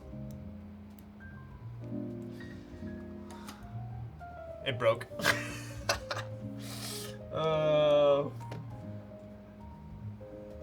If I'm breaking them, there's no way for someone's first build this is gonna be okay. That's what Gawk said. Molex is bad. I'll tell you one thing. The PCB maker that I wanted to use, I requested to try these out, and they advised me against it. And but I like the look of it so much I wanted to try it. So I guess I'm trying it now. So I don't know. I think I only have 2 cables. God, it's probably the cable, dude.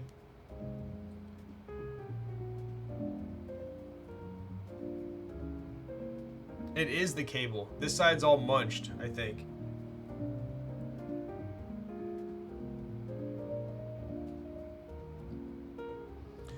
I know I'm like delaying the shit out of this, but I hate to.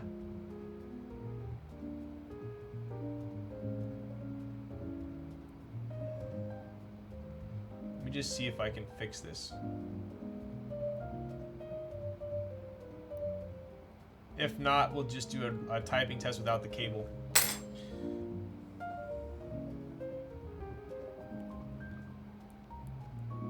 That's why I was so confused, because I didn't hear a snap. And I was like, I don't think this is in. And then when I used that cable, I heard the snap. You guys heard the snap. I'm not getting the snap with this cable. But the snap was so tight that it broke the cable when I tried to take it out. Yo, what's up, Bearded Hannibal? Cable really likes Ice Spice. I feel like... Okay, I'm gonna go look one more time to see if there's a cable downstairs. Give me a second. The pins are all like going like this inside the cable. That's why I wasn't snapping. Hang on.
Oh, dude, I'm getting a freaking workout having to run up and down the stairs. Okay.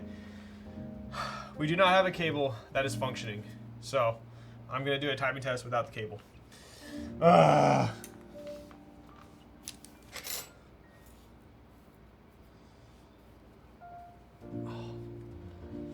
At least we got that smooth jazz. I know, right? This is what Gawk said regarding the Type K. Firmware issue is supposedly fixed right now, but we have encountered another issue with the 5-pin connectors that we wanted to adopt. The connectors would wear out extremely quickly and wouldn't hold in place after a few insertions, so we went back to JST.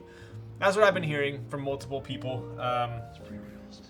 So the PCB designer that I was talking to, that I wanted to implement EasyMate with, I had never tried it before. He told me they're only rated, this is his words, I don't fact check me on this at all. But he was like, dude, it's only like rated for like under 10 snaps or whatever. And I was like, really? So he was like basically completely advising against using it, but I thought it looked so nice that I wanted to try it out. But I guess I just tried it out. So anyways, I'm gonna put it together and we'll do a timing test, but if I recall, the actual Molex specs from the menu indicate they were only good for 10. Yeah, that's exactly what my PCB designer told me. So, I guess this is why. All right. Aesthetics. Do it for fashion.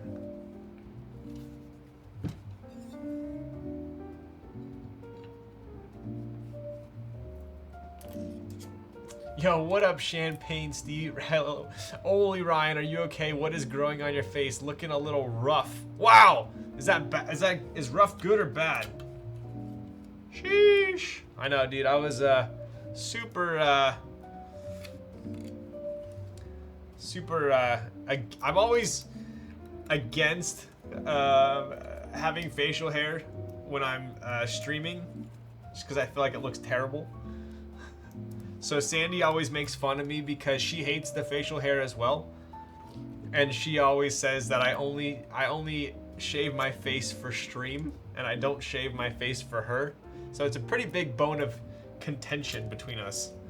So at least tonight I will tell her that I didn't shave for you guys either.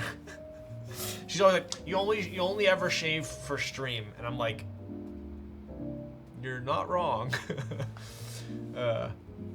10 uses per spec sheet, section 4.5. Wow, never smile. You are a legend. Section 4.5, durability. 4.5 says, gold plated, number of cycles 10. Yeah. I mean, I guess if you're doing a one and done build, then this is fine. But if you're going to be rebuilding at any rate, especially if you have a hot swap board and you're like kind of monkeying around with it, I guess it's maybe not the greatest vehicle to use. So anyway, stream matters more. I exclusively monkey around. So we are doing plateless today.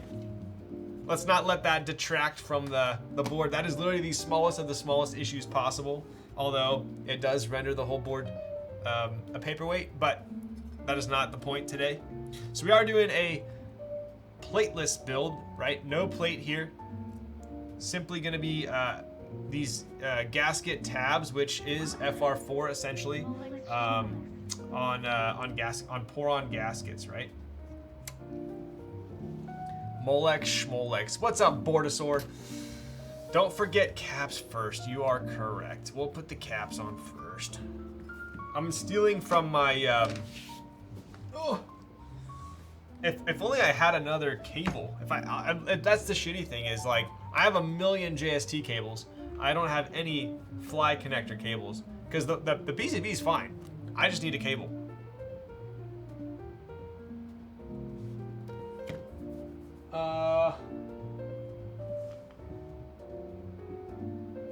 Do I?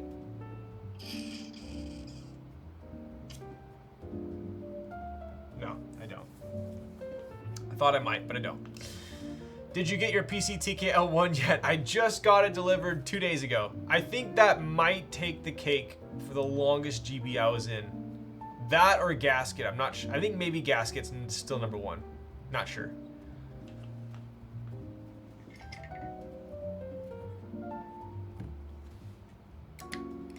I'm still waiting on mine to ship. Damn. Yeah.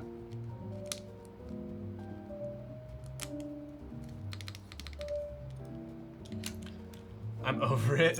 Well, I mean, it's been what, a year and a half?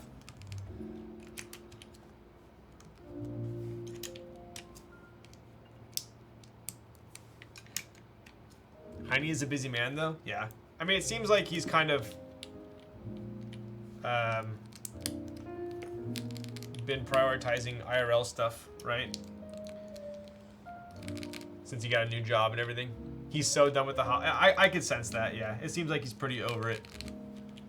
At least based on like his interactions in Discord and stuff.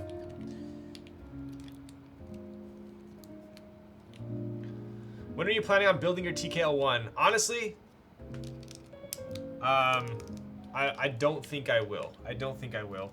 I'm pretty as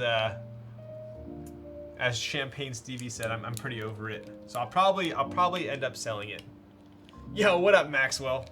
See, you know how I told you guys that I would play video games until the paperman delivered the newspaper, and then I knew it was time to go to bed.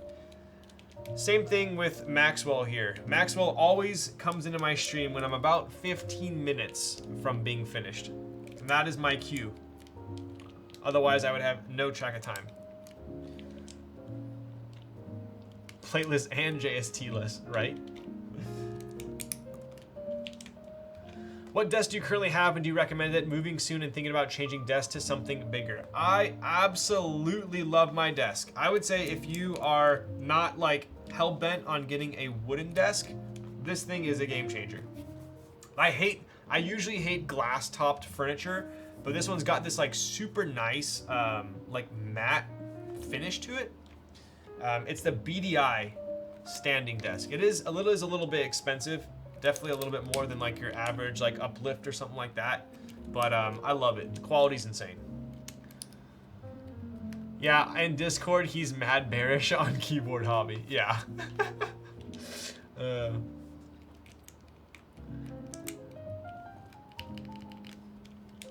Any new cologne scents for the summer, or still rocking Biggerade? You know what? I've recently had a scent that I've been a little bit obsessed with, and that is it's by Byredo, and it's called 11th Hour. I've had a bunch of Byredo stuff. I started with Mojave Ghost, which is kind of become like a Santal type thing, a little bit overplayed, I feel like. So I've kind of been experimenting with a bunch of other Byredo scents, and I've been really liking 11th Hour. You could just buy a tester of it too if you want to try it out. Okay, I need these two. Ugh. We need a short shift and an FN.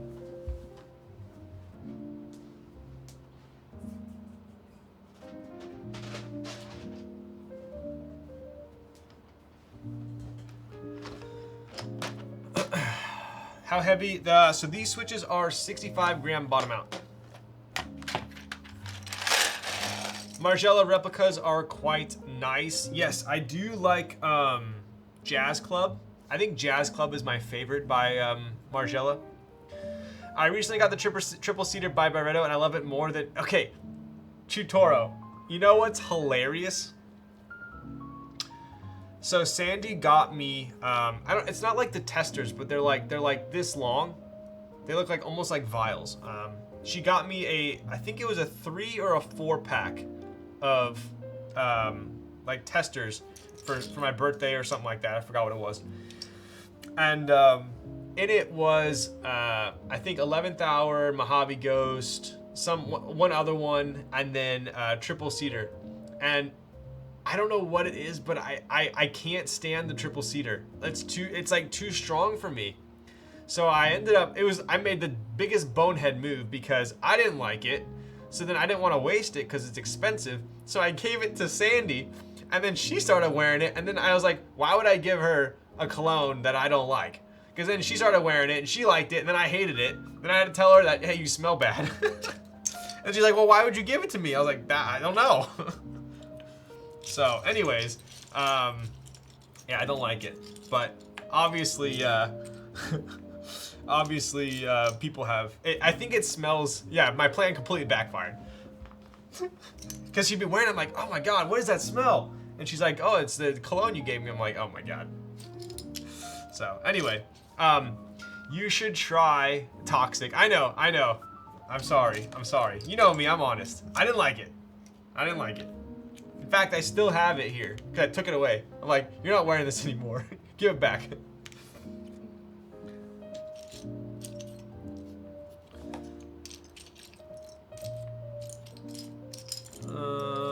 Where is my F in? If in. Hello? Bro? Am I blind?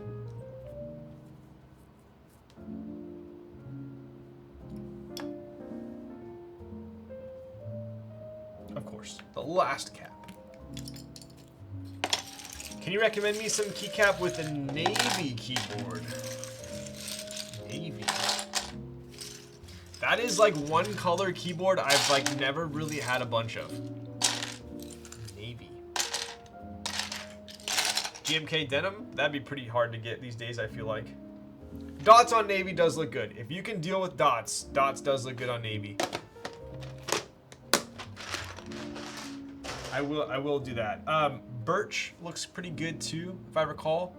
Polybius looks nice, right? True. Rainy days, pretty good. There we go. Chat's helping me out. Have you tried Byretto Mixed Emotions? It definitely lives up to its name. I haven't. Dude, I've been going on this like wild tangent. I went down this like DS and Durga route. I didn't really end up loving any of them, although I liked a lot of them. But like, if you were to ask me right now, like, what's your favorite? I really liked 11th Hour. It grew on me. I didn't love it in the beginning, but it grew on me. I do love Jazz Club, but oddly enough, I like Jazz Club more in like the shampoo and body wash than I did in the spray, which was interesting.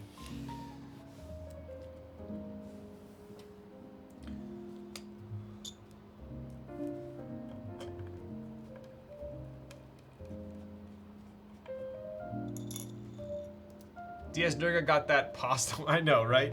Bro, no, seriously though, I have like one of the best smelling, one of my favorite candles is by DS Durga. Although their shit's freaking expensive, dude. It's called Breakfast Table. Or no, Breakfast Lepseg or something like that. I love it.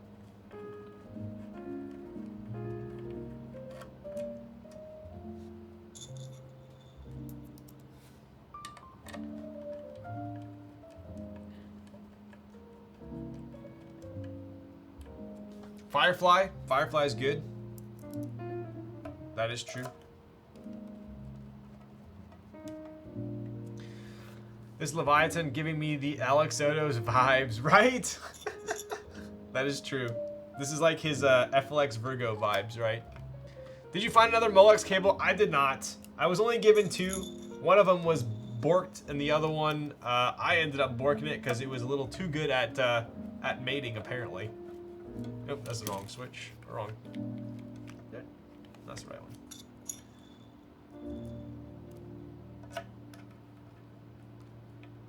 So why are you doing a typing test prediction? That's a good question. Maybe it's for the Leaf then. Or is it not? I don't know. Maybe Raz is drunk. Have you ever blind bought any fragrances? Of course. Alright, here's an interesting one. Why is this not going in? There we go.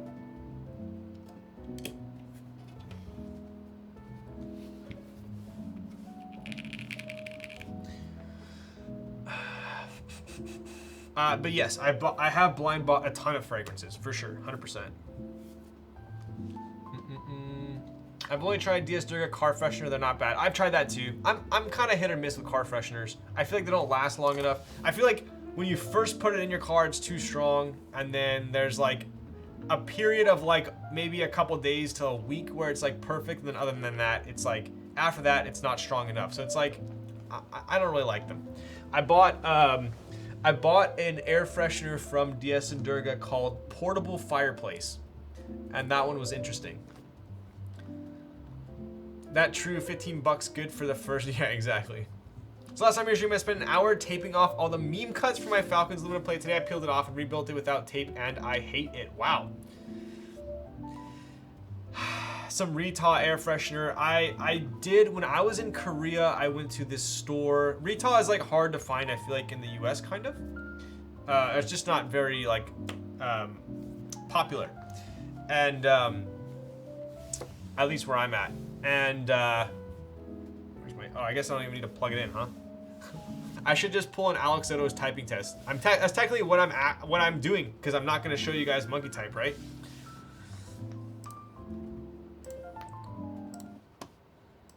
But I got a Retaw chapstick when I was in Korea that I really like. So, anyways, all right. So let's go ahead and take a look. So we do have the Leviathan, or Leviathan. We have the beige colorway, right? So this is powder coated, right? Pretty slick.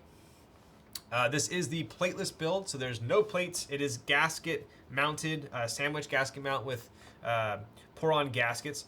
We have built it with Ultramarines, which are JWKs. We have GMK Sloth on here as well. And here we go. Here are the mods. Just turn down. Over a year now. Yo, Forbes the Brit. What's up, bud? When are you going to another meetup, dude? All right, here we go.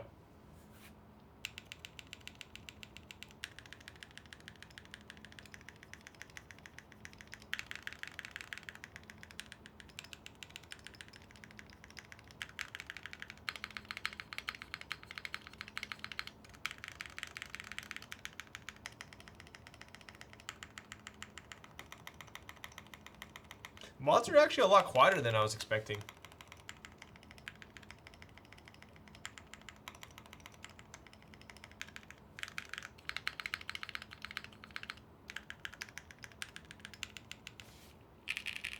Alpha sound pretty spicy. All right. What set is on your main right now? I always forget it looks so good. That's because it is GMK Moto. In my opinion, one of the absolute best sets, right? Okay. Luther Red. Thank you for the Prime for 5 months. You're a legend. What are you typing on? No mod pipe. I took this off of the Kaze, so you guys are in luck. It defaulted to alpha pipe. Baby due this week, so it's been a bit crazy. I did the actual last ticket for the New Life show in... Oh, Keep Life. Nice. Damn. Okay, I am going to Keep Life as well, so I will see you there. Okay, here we go. Typing test. So as you guys know, we didn't have a functioning cable, so we are going to be doing an air typing test today. So just pretend like I'm crushing it, and here we go. I'm just gonna pull up monkey type here. All right. World record run. Here we go.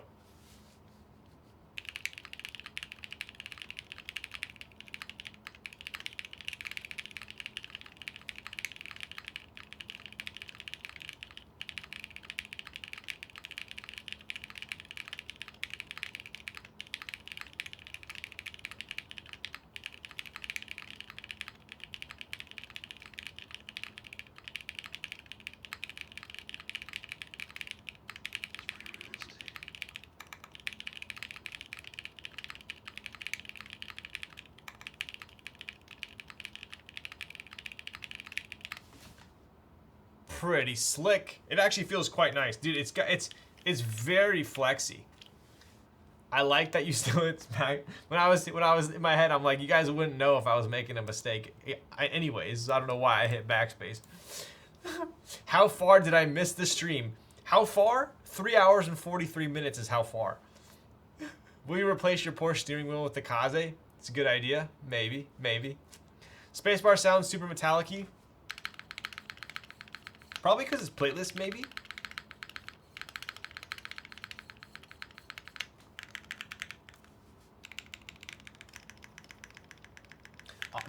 The mods are super quiet. I think it's just because it's plateless, right?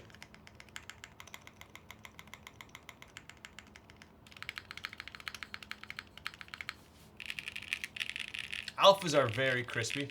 Look at that flex. Look at this.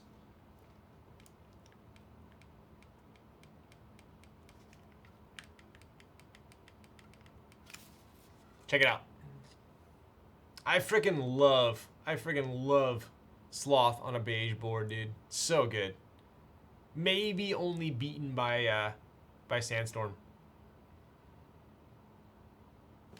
Pretty sick.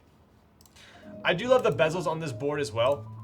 To me, I am a huge stickler for bezels, and usually I'm not a big fan of a large front or a bezel on the front of the board, but this one I like it.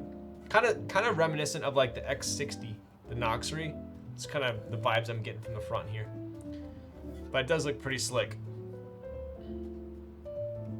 Very classy.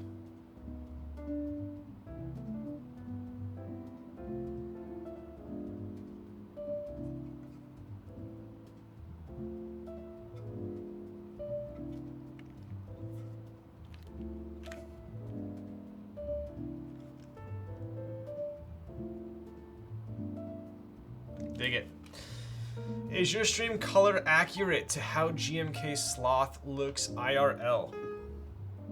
I guess if my monitor is accurate, I'd say so. Maybe like slightly more yellow in person. Maybe, if I had to say.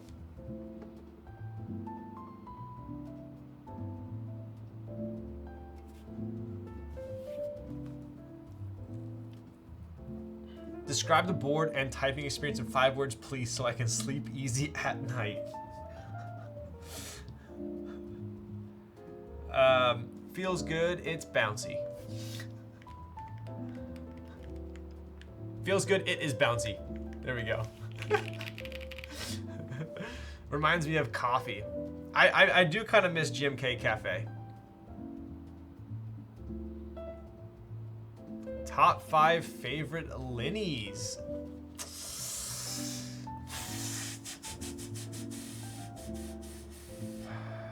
Cherry Blacks, OP Blacks, Popus, Alpacas.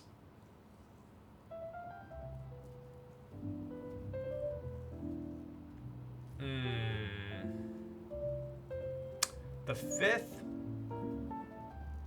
That one's tough. I don't know.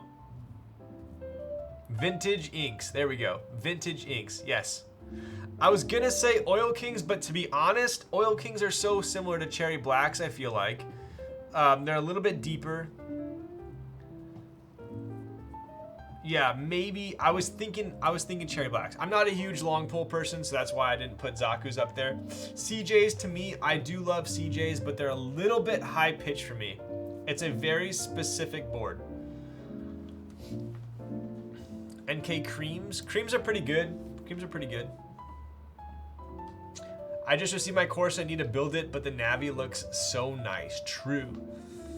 Matrix 3.0 Corsa versus the Navi. Oof. Okay, so I feel like the typing experience was pretty similar. So if I'm just looking like at aesthetics and design, I would go with the Navi. I think it's more unique. And especially if you don't need the F-row. But I feel like typing wise, they're pretty similar. I would go Navi. This board with GMK Botanical Desert would be a fat nut. Sure, true. Yeah, there are a lot of good beige sets out there for sure. So, all right. So, what do you guys think? I think it sounds great. I wish we could do a proper monkey type, but you know, it looks pretty damn sick.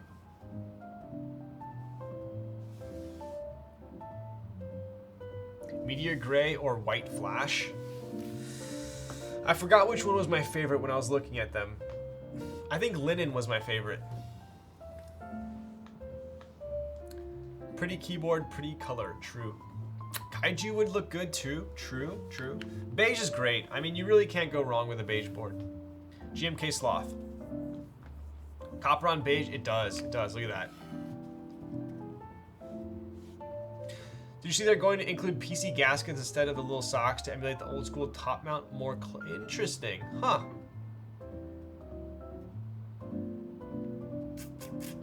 What layout would you prefer? I personally almost always choose wing keyless. I almost always choose wing keyless. There are some boards I feel like wing key looks a little bit better. I'm personally not a huge fan of symmetrical HHKB. I do love traditional HHKB, but it uses a 6U, which is kind of annoying for compatibility. So personally, I would go wing keyless, wing key, then HHKB. This is making me want to buy this board, not gonna lie. I mean, it's great. So here's the thing. Here, you guys want my hot take on this? I think for the price, I personally think $380 for a board nowadays with this big of a weight, just I'm thinking from a manufacturing standpoint, that's pretty damn good. If you like this board, the price is there, 100%, right? If this was like $550, $600, I'd be like, it's a little spendy. But honestly, like for the price, that is fantastic. That's a great price for the board. That thing is $380. Yeah. Yep. Oh, later, Beater Seeds. Thank you for holding down the fort till the end there. I can't decide between beige and gray. Thinking of getting both. I would say if you do not own a beige board already, 100% get beige. Beige always looks good. Grays. There's so many great boards out there, in my opinion. If you already own beige, you probably own an E-coat beige, I would imagine. But just keep in mind, this is a powder coat, and it's a lot grainier, for better or worse. Depends on your preference, right? Yo, what's up, Ori Demos? Hey, I'm late. How's it going? We've pretty much finished here. Pretty much finished. Don't have a beige board, then I would go beige. I'd go beige for sure. Love Matrix, big sim. True. Beige HHKB just to spite. Wow. All right, you're 1 for 2. I don't need a 60, but powder coat and copper combo has me tempted. Yeah, for the price, I think it's great, for sure. I feel like they could have charged like $400 or $450 for this, and they could have probably got away with it. But $380, that's a deal, in my opinion.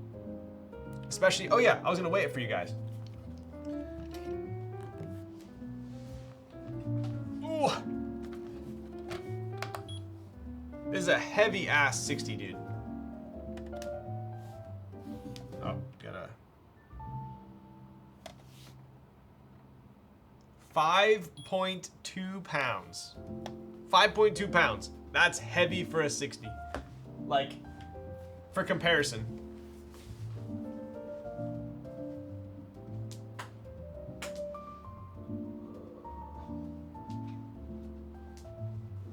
I showed you guys this one already, but built unicorn. 3.9. Quite a big difference, right? It's very heavy. 9-degree typing angle. 17.5 millimeter front height. Do you know? Of course I know. Come on. I got it all mesmerized in my brain. Round feet or AKB feet? Yes, so take a look here. We do have round feet on this one, but this is the R0, the actual board. The round one will come with AKB feet, right? He's got the notes. I have the notes written on the back of my eyelids. 4 of Leviathan makes up 1 full iron 180 full brass bottom, bruh. Damn. That just sounds like it's gonna like dent my desk. How can you tell the angle on the fly? Magic trick, just by my eyeballs. Oh yes, the non-freedom units. Let's take a look. 2340. You mean for all the drug dealers out there? My Iron 180 literally broke my bed and had to get a new one. Damn, bro. What's the Iron 180 doing in your bed? Nice cabs. What's up? What's up, Vancouver Coffee? Ah, dude, no wonder I'm freaking dragging ass today. Didn't get my coffee. Oh my god. It's 10:20. I'm not gonna be able to have coffee tomorrow morning either. I was supposed to get coffee before the freaking store closed. Oh my god, dude, I'm gonna be so pissed tomorrow morning. Holy shit.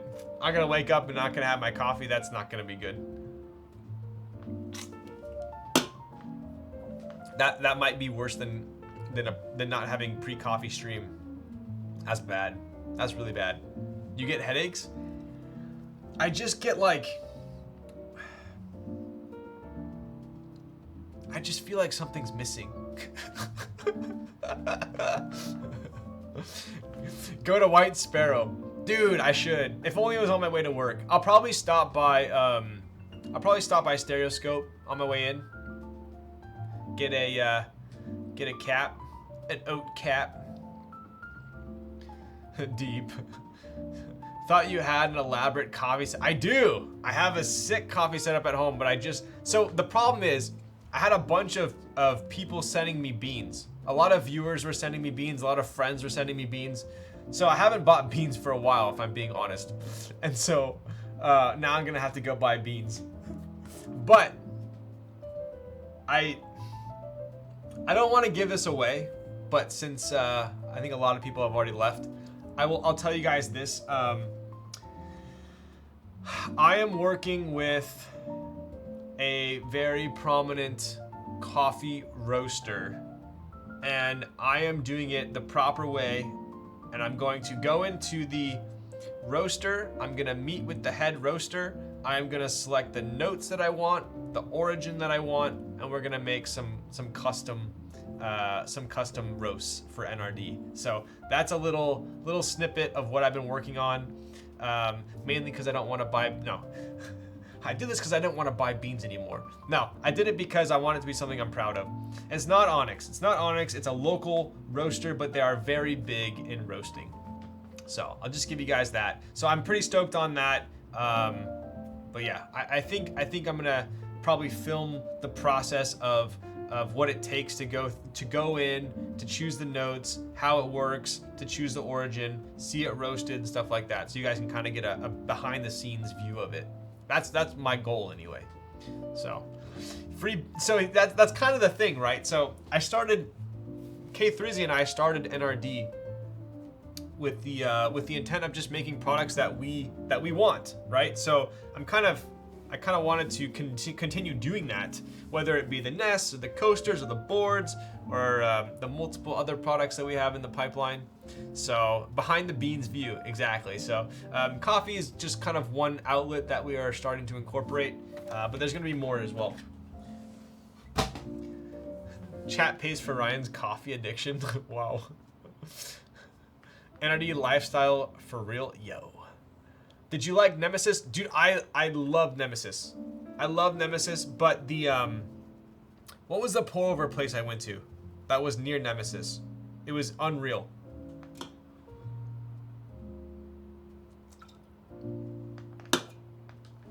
That's the one. Revolver, I can safely say, now I'm not a huge pour over guy, but I've had my fair share of pour overs. I think my favorite pour over I've ever had was at Revolver. Is it common for people to roast their own coffee at home? I would not say it's common. It is not, because the startup cost is pretty high to have your own home roaster.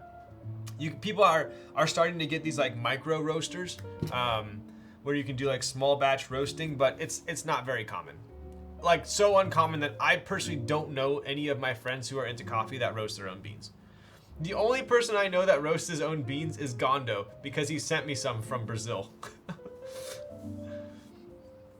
Imagine if you tried the Gesha on pork. Not gonna let me live that one down, huh? I love those chill coffee bean roast videos on YouTube. True, true. So anyway, that's one of the things we have coming is some custom coffee. Imagine roasting your own coffee. Yo, what's up, Tim? I know, right? Imagine. I've been tempted. But I just, for me, I actually do like going to different coffee shops and like for instance, there's a coffee shop near me, and every time I go, they have different roaster beans there. So I like just kind of popping in, seeing what they got. That to me is pretty fun. So, damn, Tim from out of nowhere, right? Oh, so yes, board is very hefty. Green coffee, cheap AF, brother. I know, dude. I know. Tell me about it. Dayglow. So my the shop I've been liking recently is called White Sparrow. It's pretty close to me, although not on my way to work, in the opposite direction. Coffee, the liquid of life. You guys are telling me, dude. It was a sad moment before stream today when I realized I had no beans. And then tomorrow morning is going to be even more sad when I realize I have no beans for my drive to work. Yeah, that's why I was dragging ass on stream today. I literally had freaking a matcha latte, which did absolute garbage, even though I did like a 4 times dose of matcha. Then I had half an energy drink, which lasted me about half an hour. Now I'm drinking this tea. I mean, this only has 30 milligrams, but it's just gonna like, you know, tickle my insides with some caffeine. Revolver occasionally carries Dayglow roasts. Didn't know they started roasting. Oh, I got you. Yes, I did see Dayglow at Revolver. I did. I heard Dayglow's shop in SoCal is pretty sick.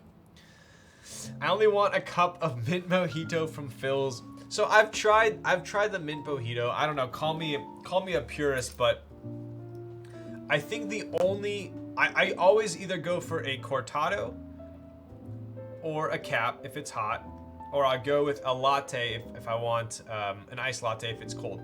But they have a vanilla. I'm usually not a vanilla person. Everywhere it's just vanilla is way too overpowering. But White Sparrow in Tustin has a vanilla latte that I think they use their own vanilla. I don't know what it is. It's very mellow, very good. Love me some Elm coffee. What's Elm coffee? What do you think of espresso Vivace? Oh, what is that? Dude, I need to sell my I've been so busy. I haven't sold my decent yet, even though I've had my micra for like months. I gotta sell that shit. Anyone want to buy a decent DE1? I'll give you a fat deal. Went to Sound and Fog and Olympia at Seattle. I thought they were pretty good. Ah. Vivace I eat, but definitely not on the list of shops I like. I just listed on Craigslist a couple days ago, but dude, people are so annoying, bro. Oh my god. Okay, I need to get off stream because I'm literally like getting delirious right now because I haven't eaten or had coffee.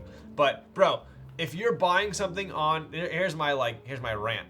If you're buying something from someone on Craigslist or OfferUp, I don't know when this became a thing, but people just say they want that. First they say, "Is it still available?" I'm like that immediately. I just don't even want to respond because it's like, obviously if it wasn't available, I would have taken down the ad. But also, if I say no, then you're not going to respond. If I say yes, then you're just going to say what you were going to say in the beginning anyway. What's the point of asking if it's available, right? Then I say, yes, still available. Then they say, what's the lowest you will take? There's a price right there in the ad, bro. Like, it's every conversation I've had on OfferUp and Craigslist. I don't get it. I don't know when that became a thing, but every single time. And then if you say, it literally says, is it available? Yes. What's the lowest you'll take? And then say I list it for $2,000 and I say, lowest I'll take is 1,800. Then they say, would you take 1,500? Like, are we speaking the same language? Everyone is like this though. It's not just one person. I don't get it. Like, it doesn't make any, but then this one, like, freaking turned into, like, an advice thing. Like, someone messaged me and they said, what's the lowest you'll take? I listed it for $2,000. They say, what's the lowest you'll take? And I said, 2,000, the price is in the ad. And then they say, well, I'm not spending $2,000 on an espresso machine. Max I'll pay is $1,500. If you don't want to spend $2,000 on an espresso machine, why are you messaging me? And I said, there are many other espresso machines in the $1,500 range, but mine is not one of those. And then they say, oh, what would you recommend in the $1,500 range? I'm just like, okay, bro, this isn't a freaking TED Talk. Like, go do your own research. Anyway, I'm ranting, but this is the shit I've been dealing with. It's like ridiculous. Like, people just lowball all day long, bro. I don't have time for that shit. Do you want it or not? Music is doubled? Is it?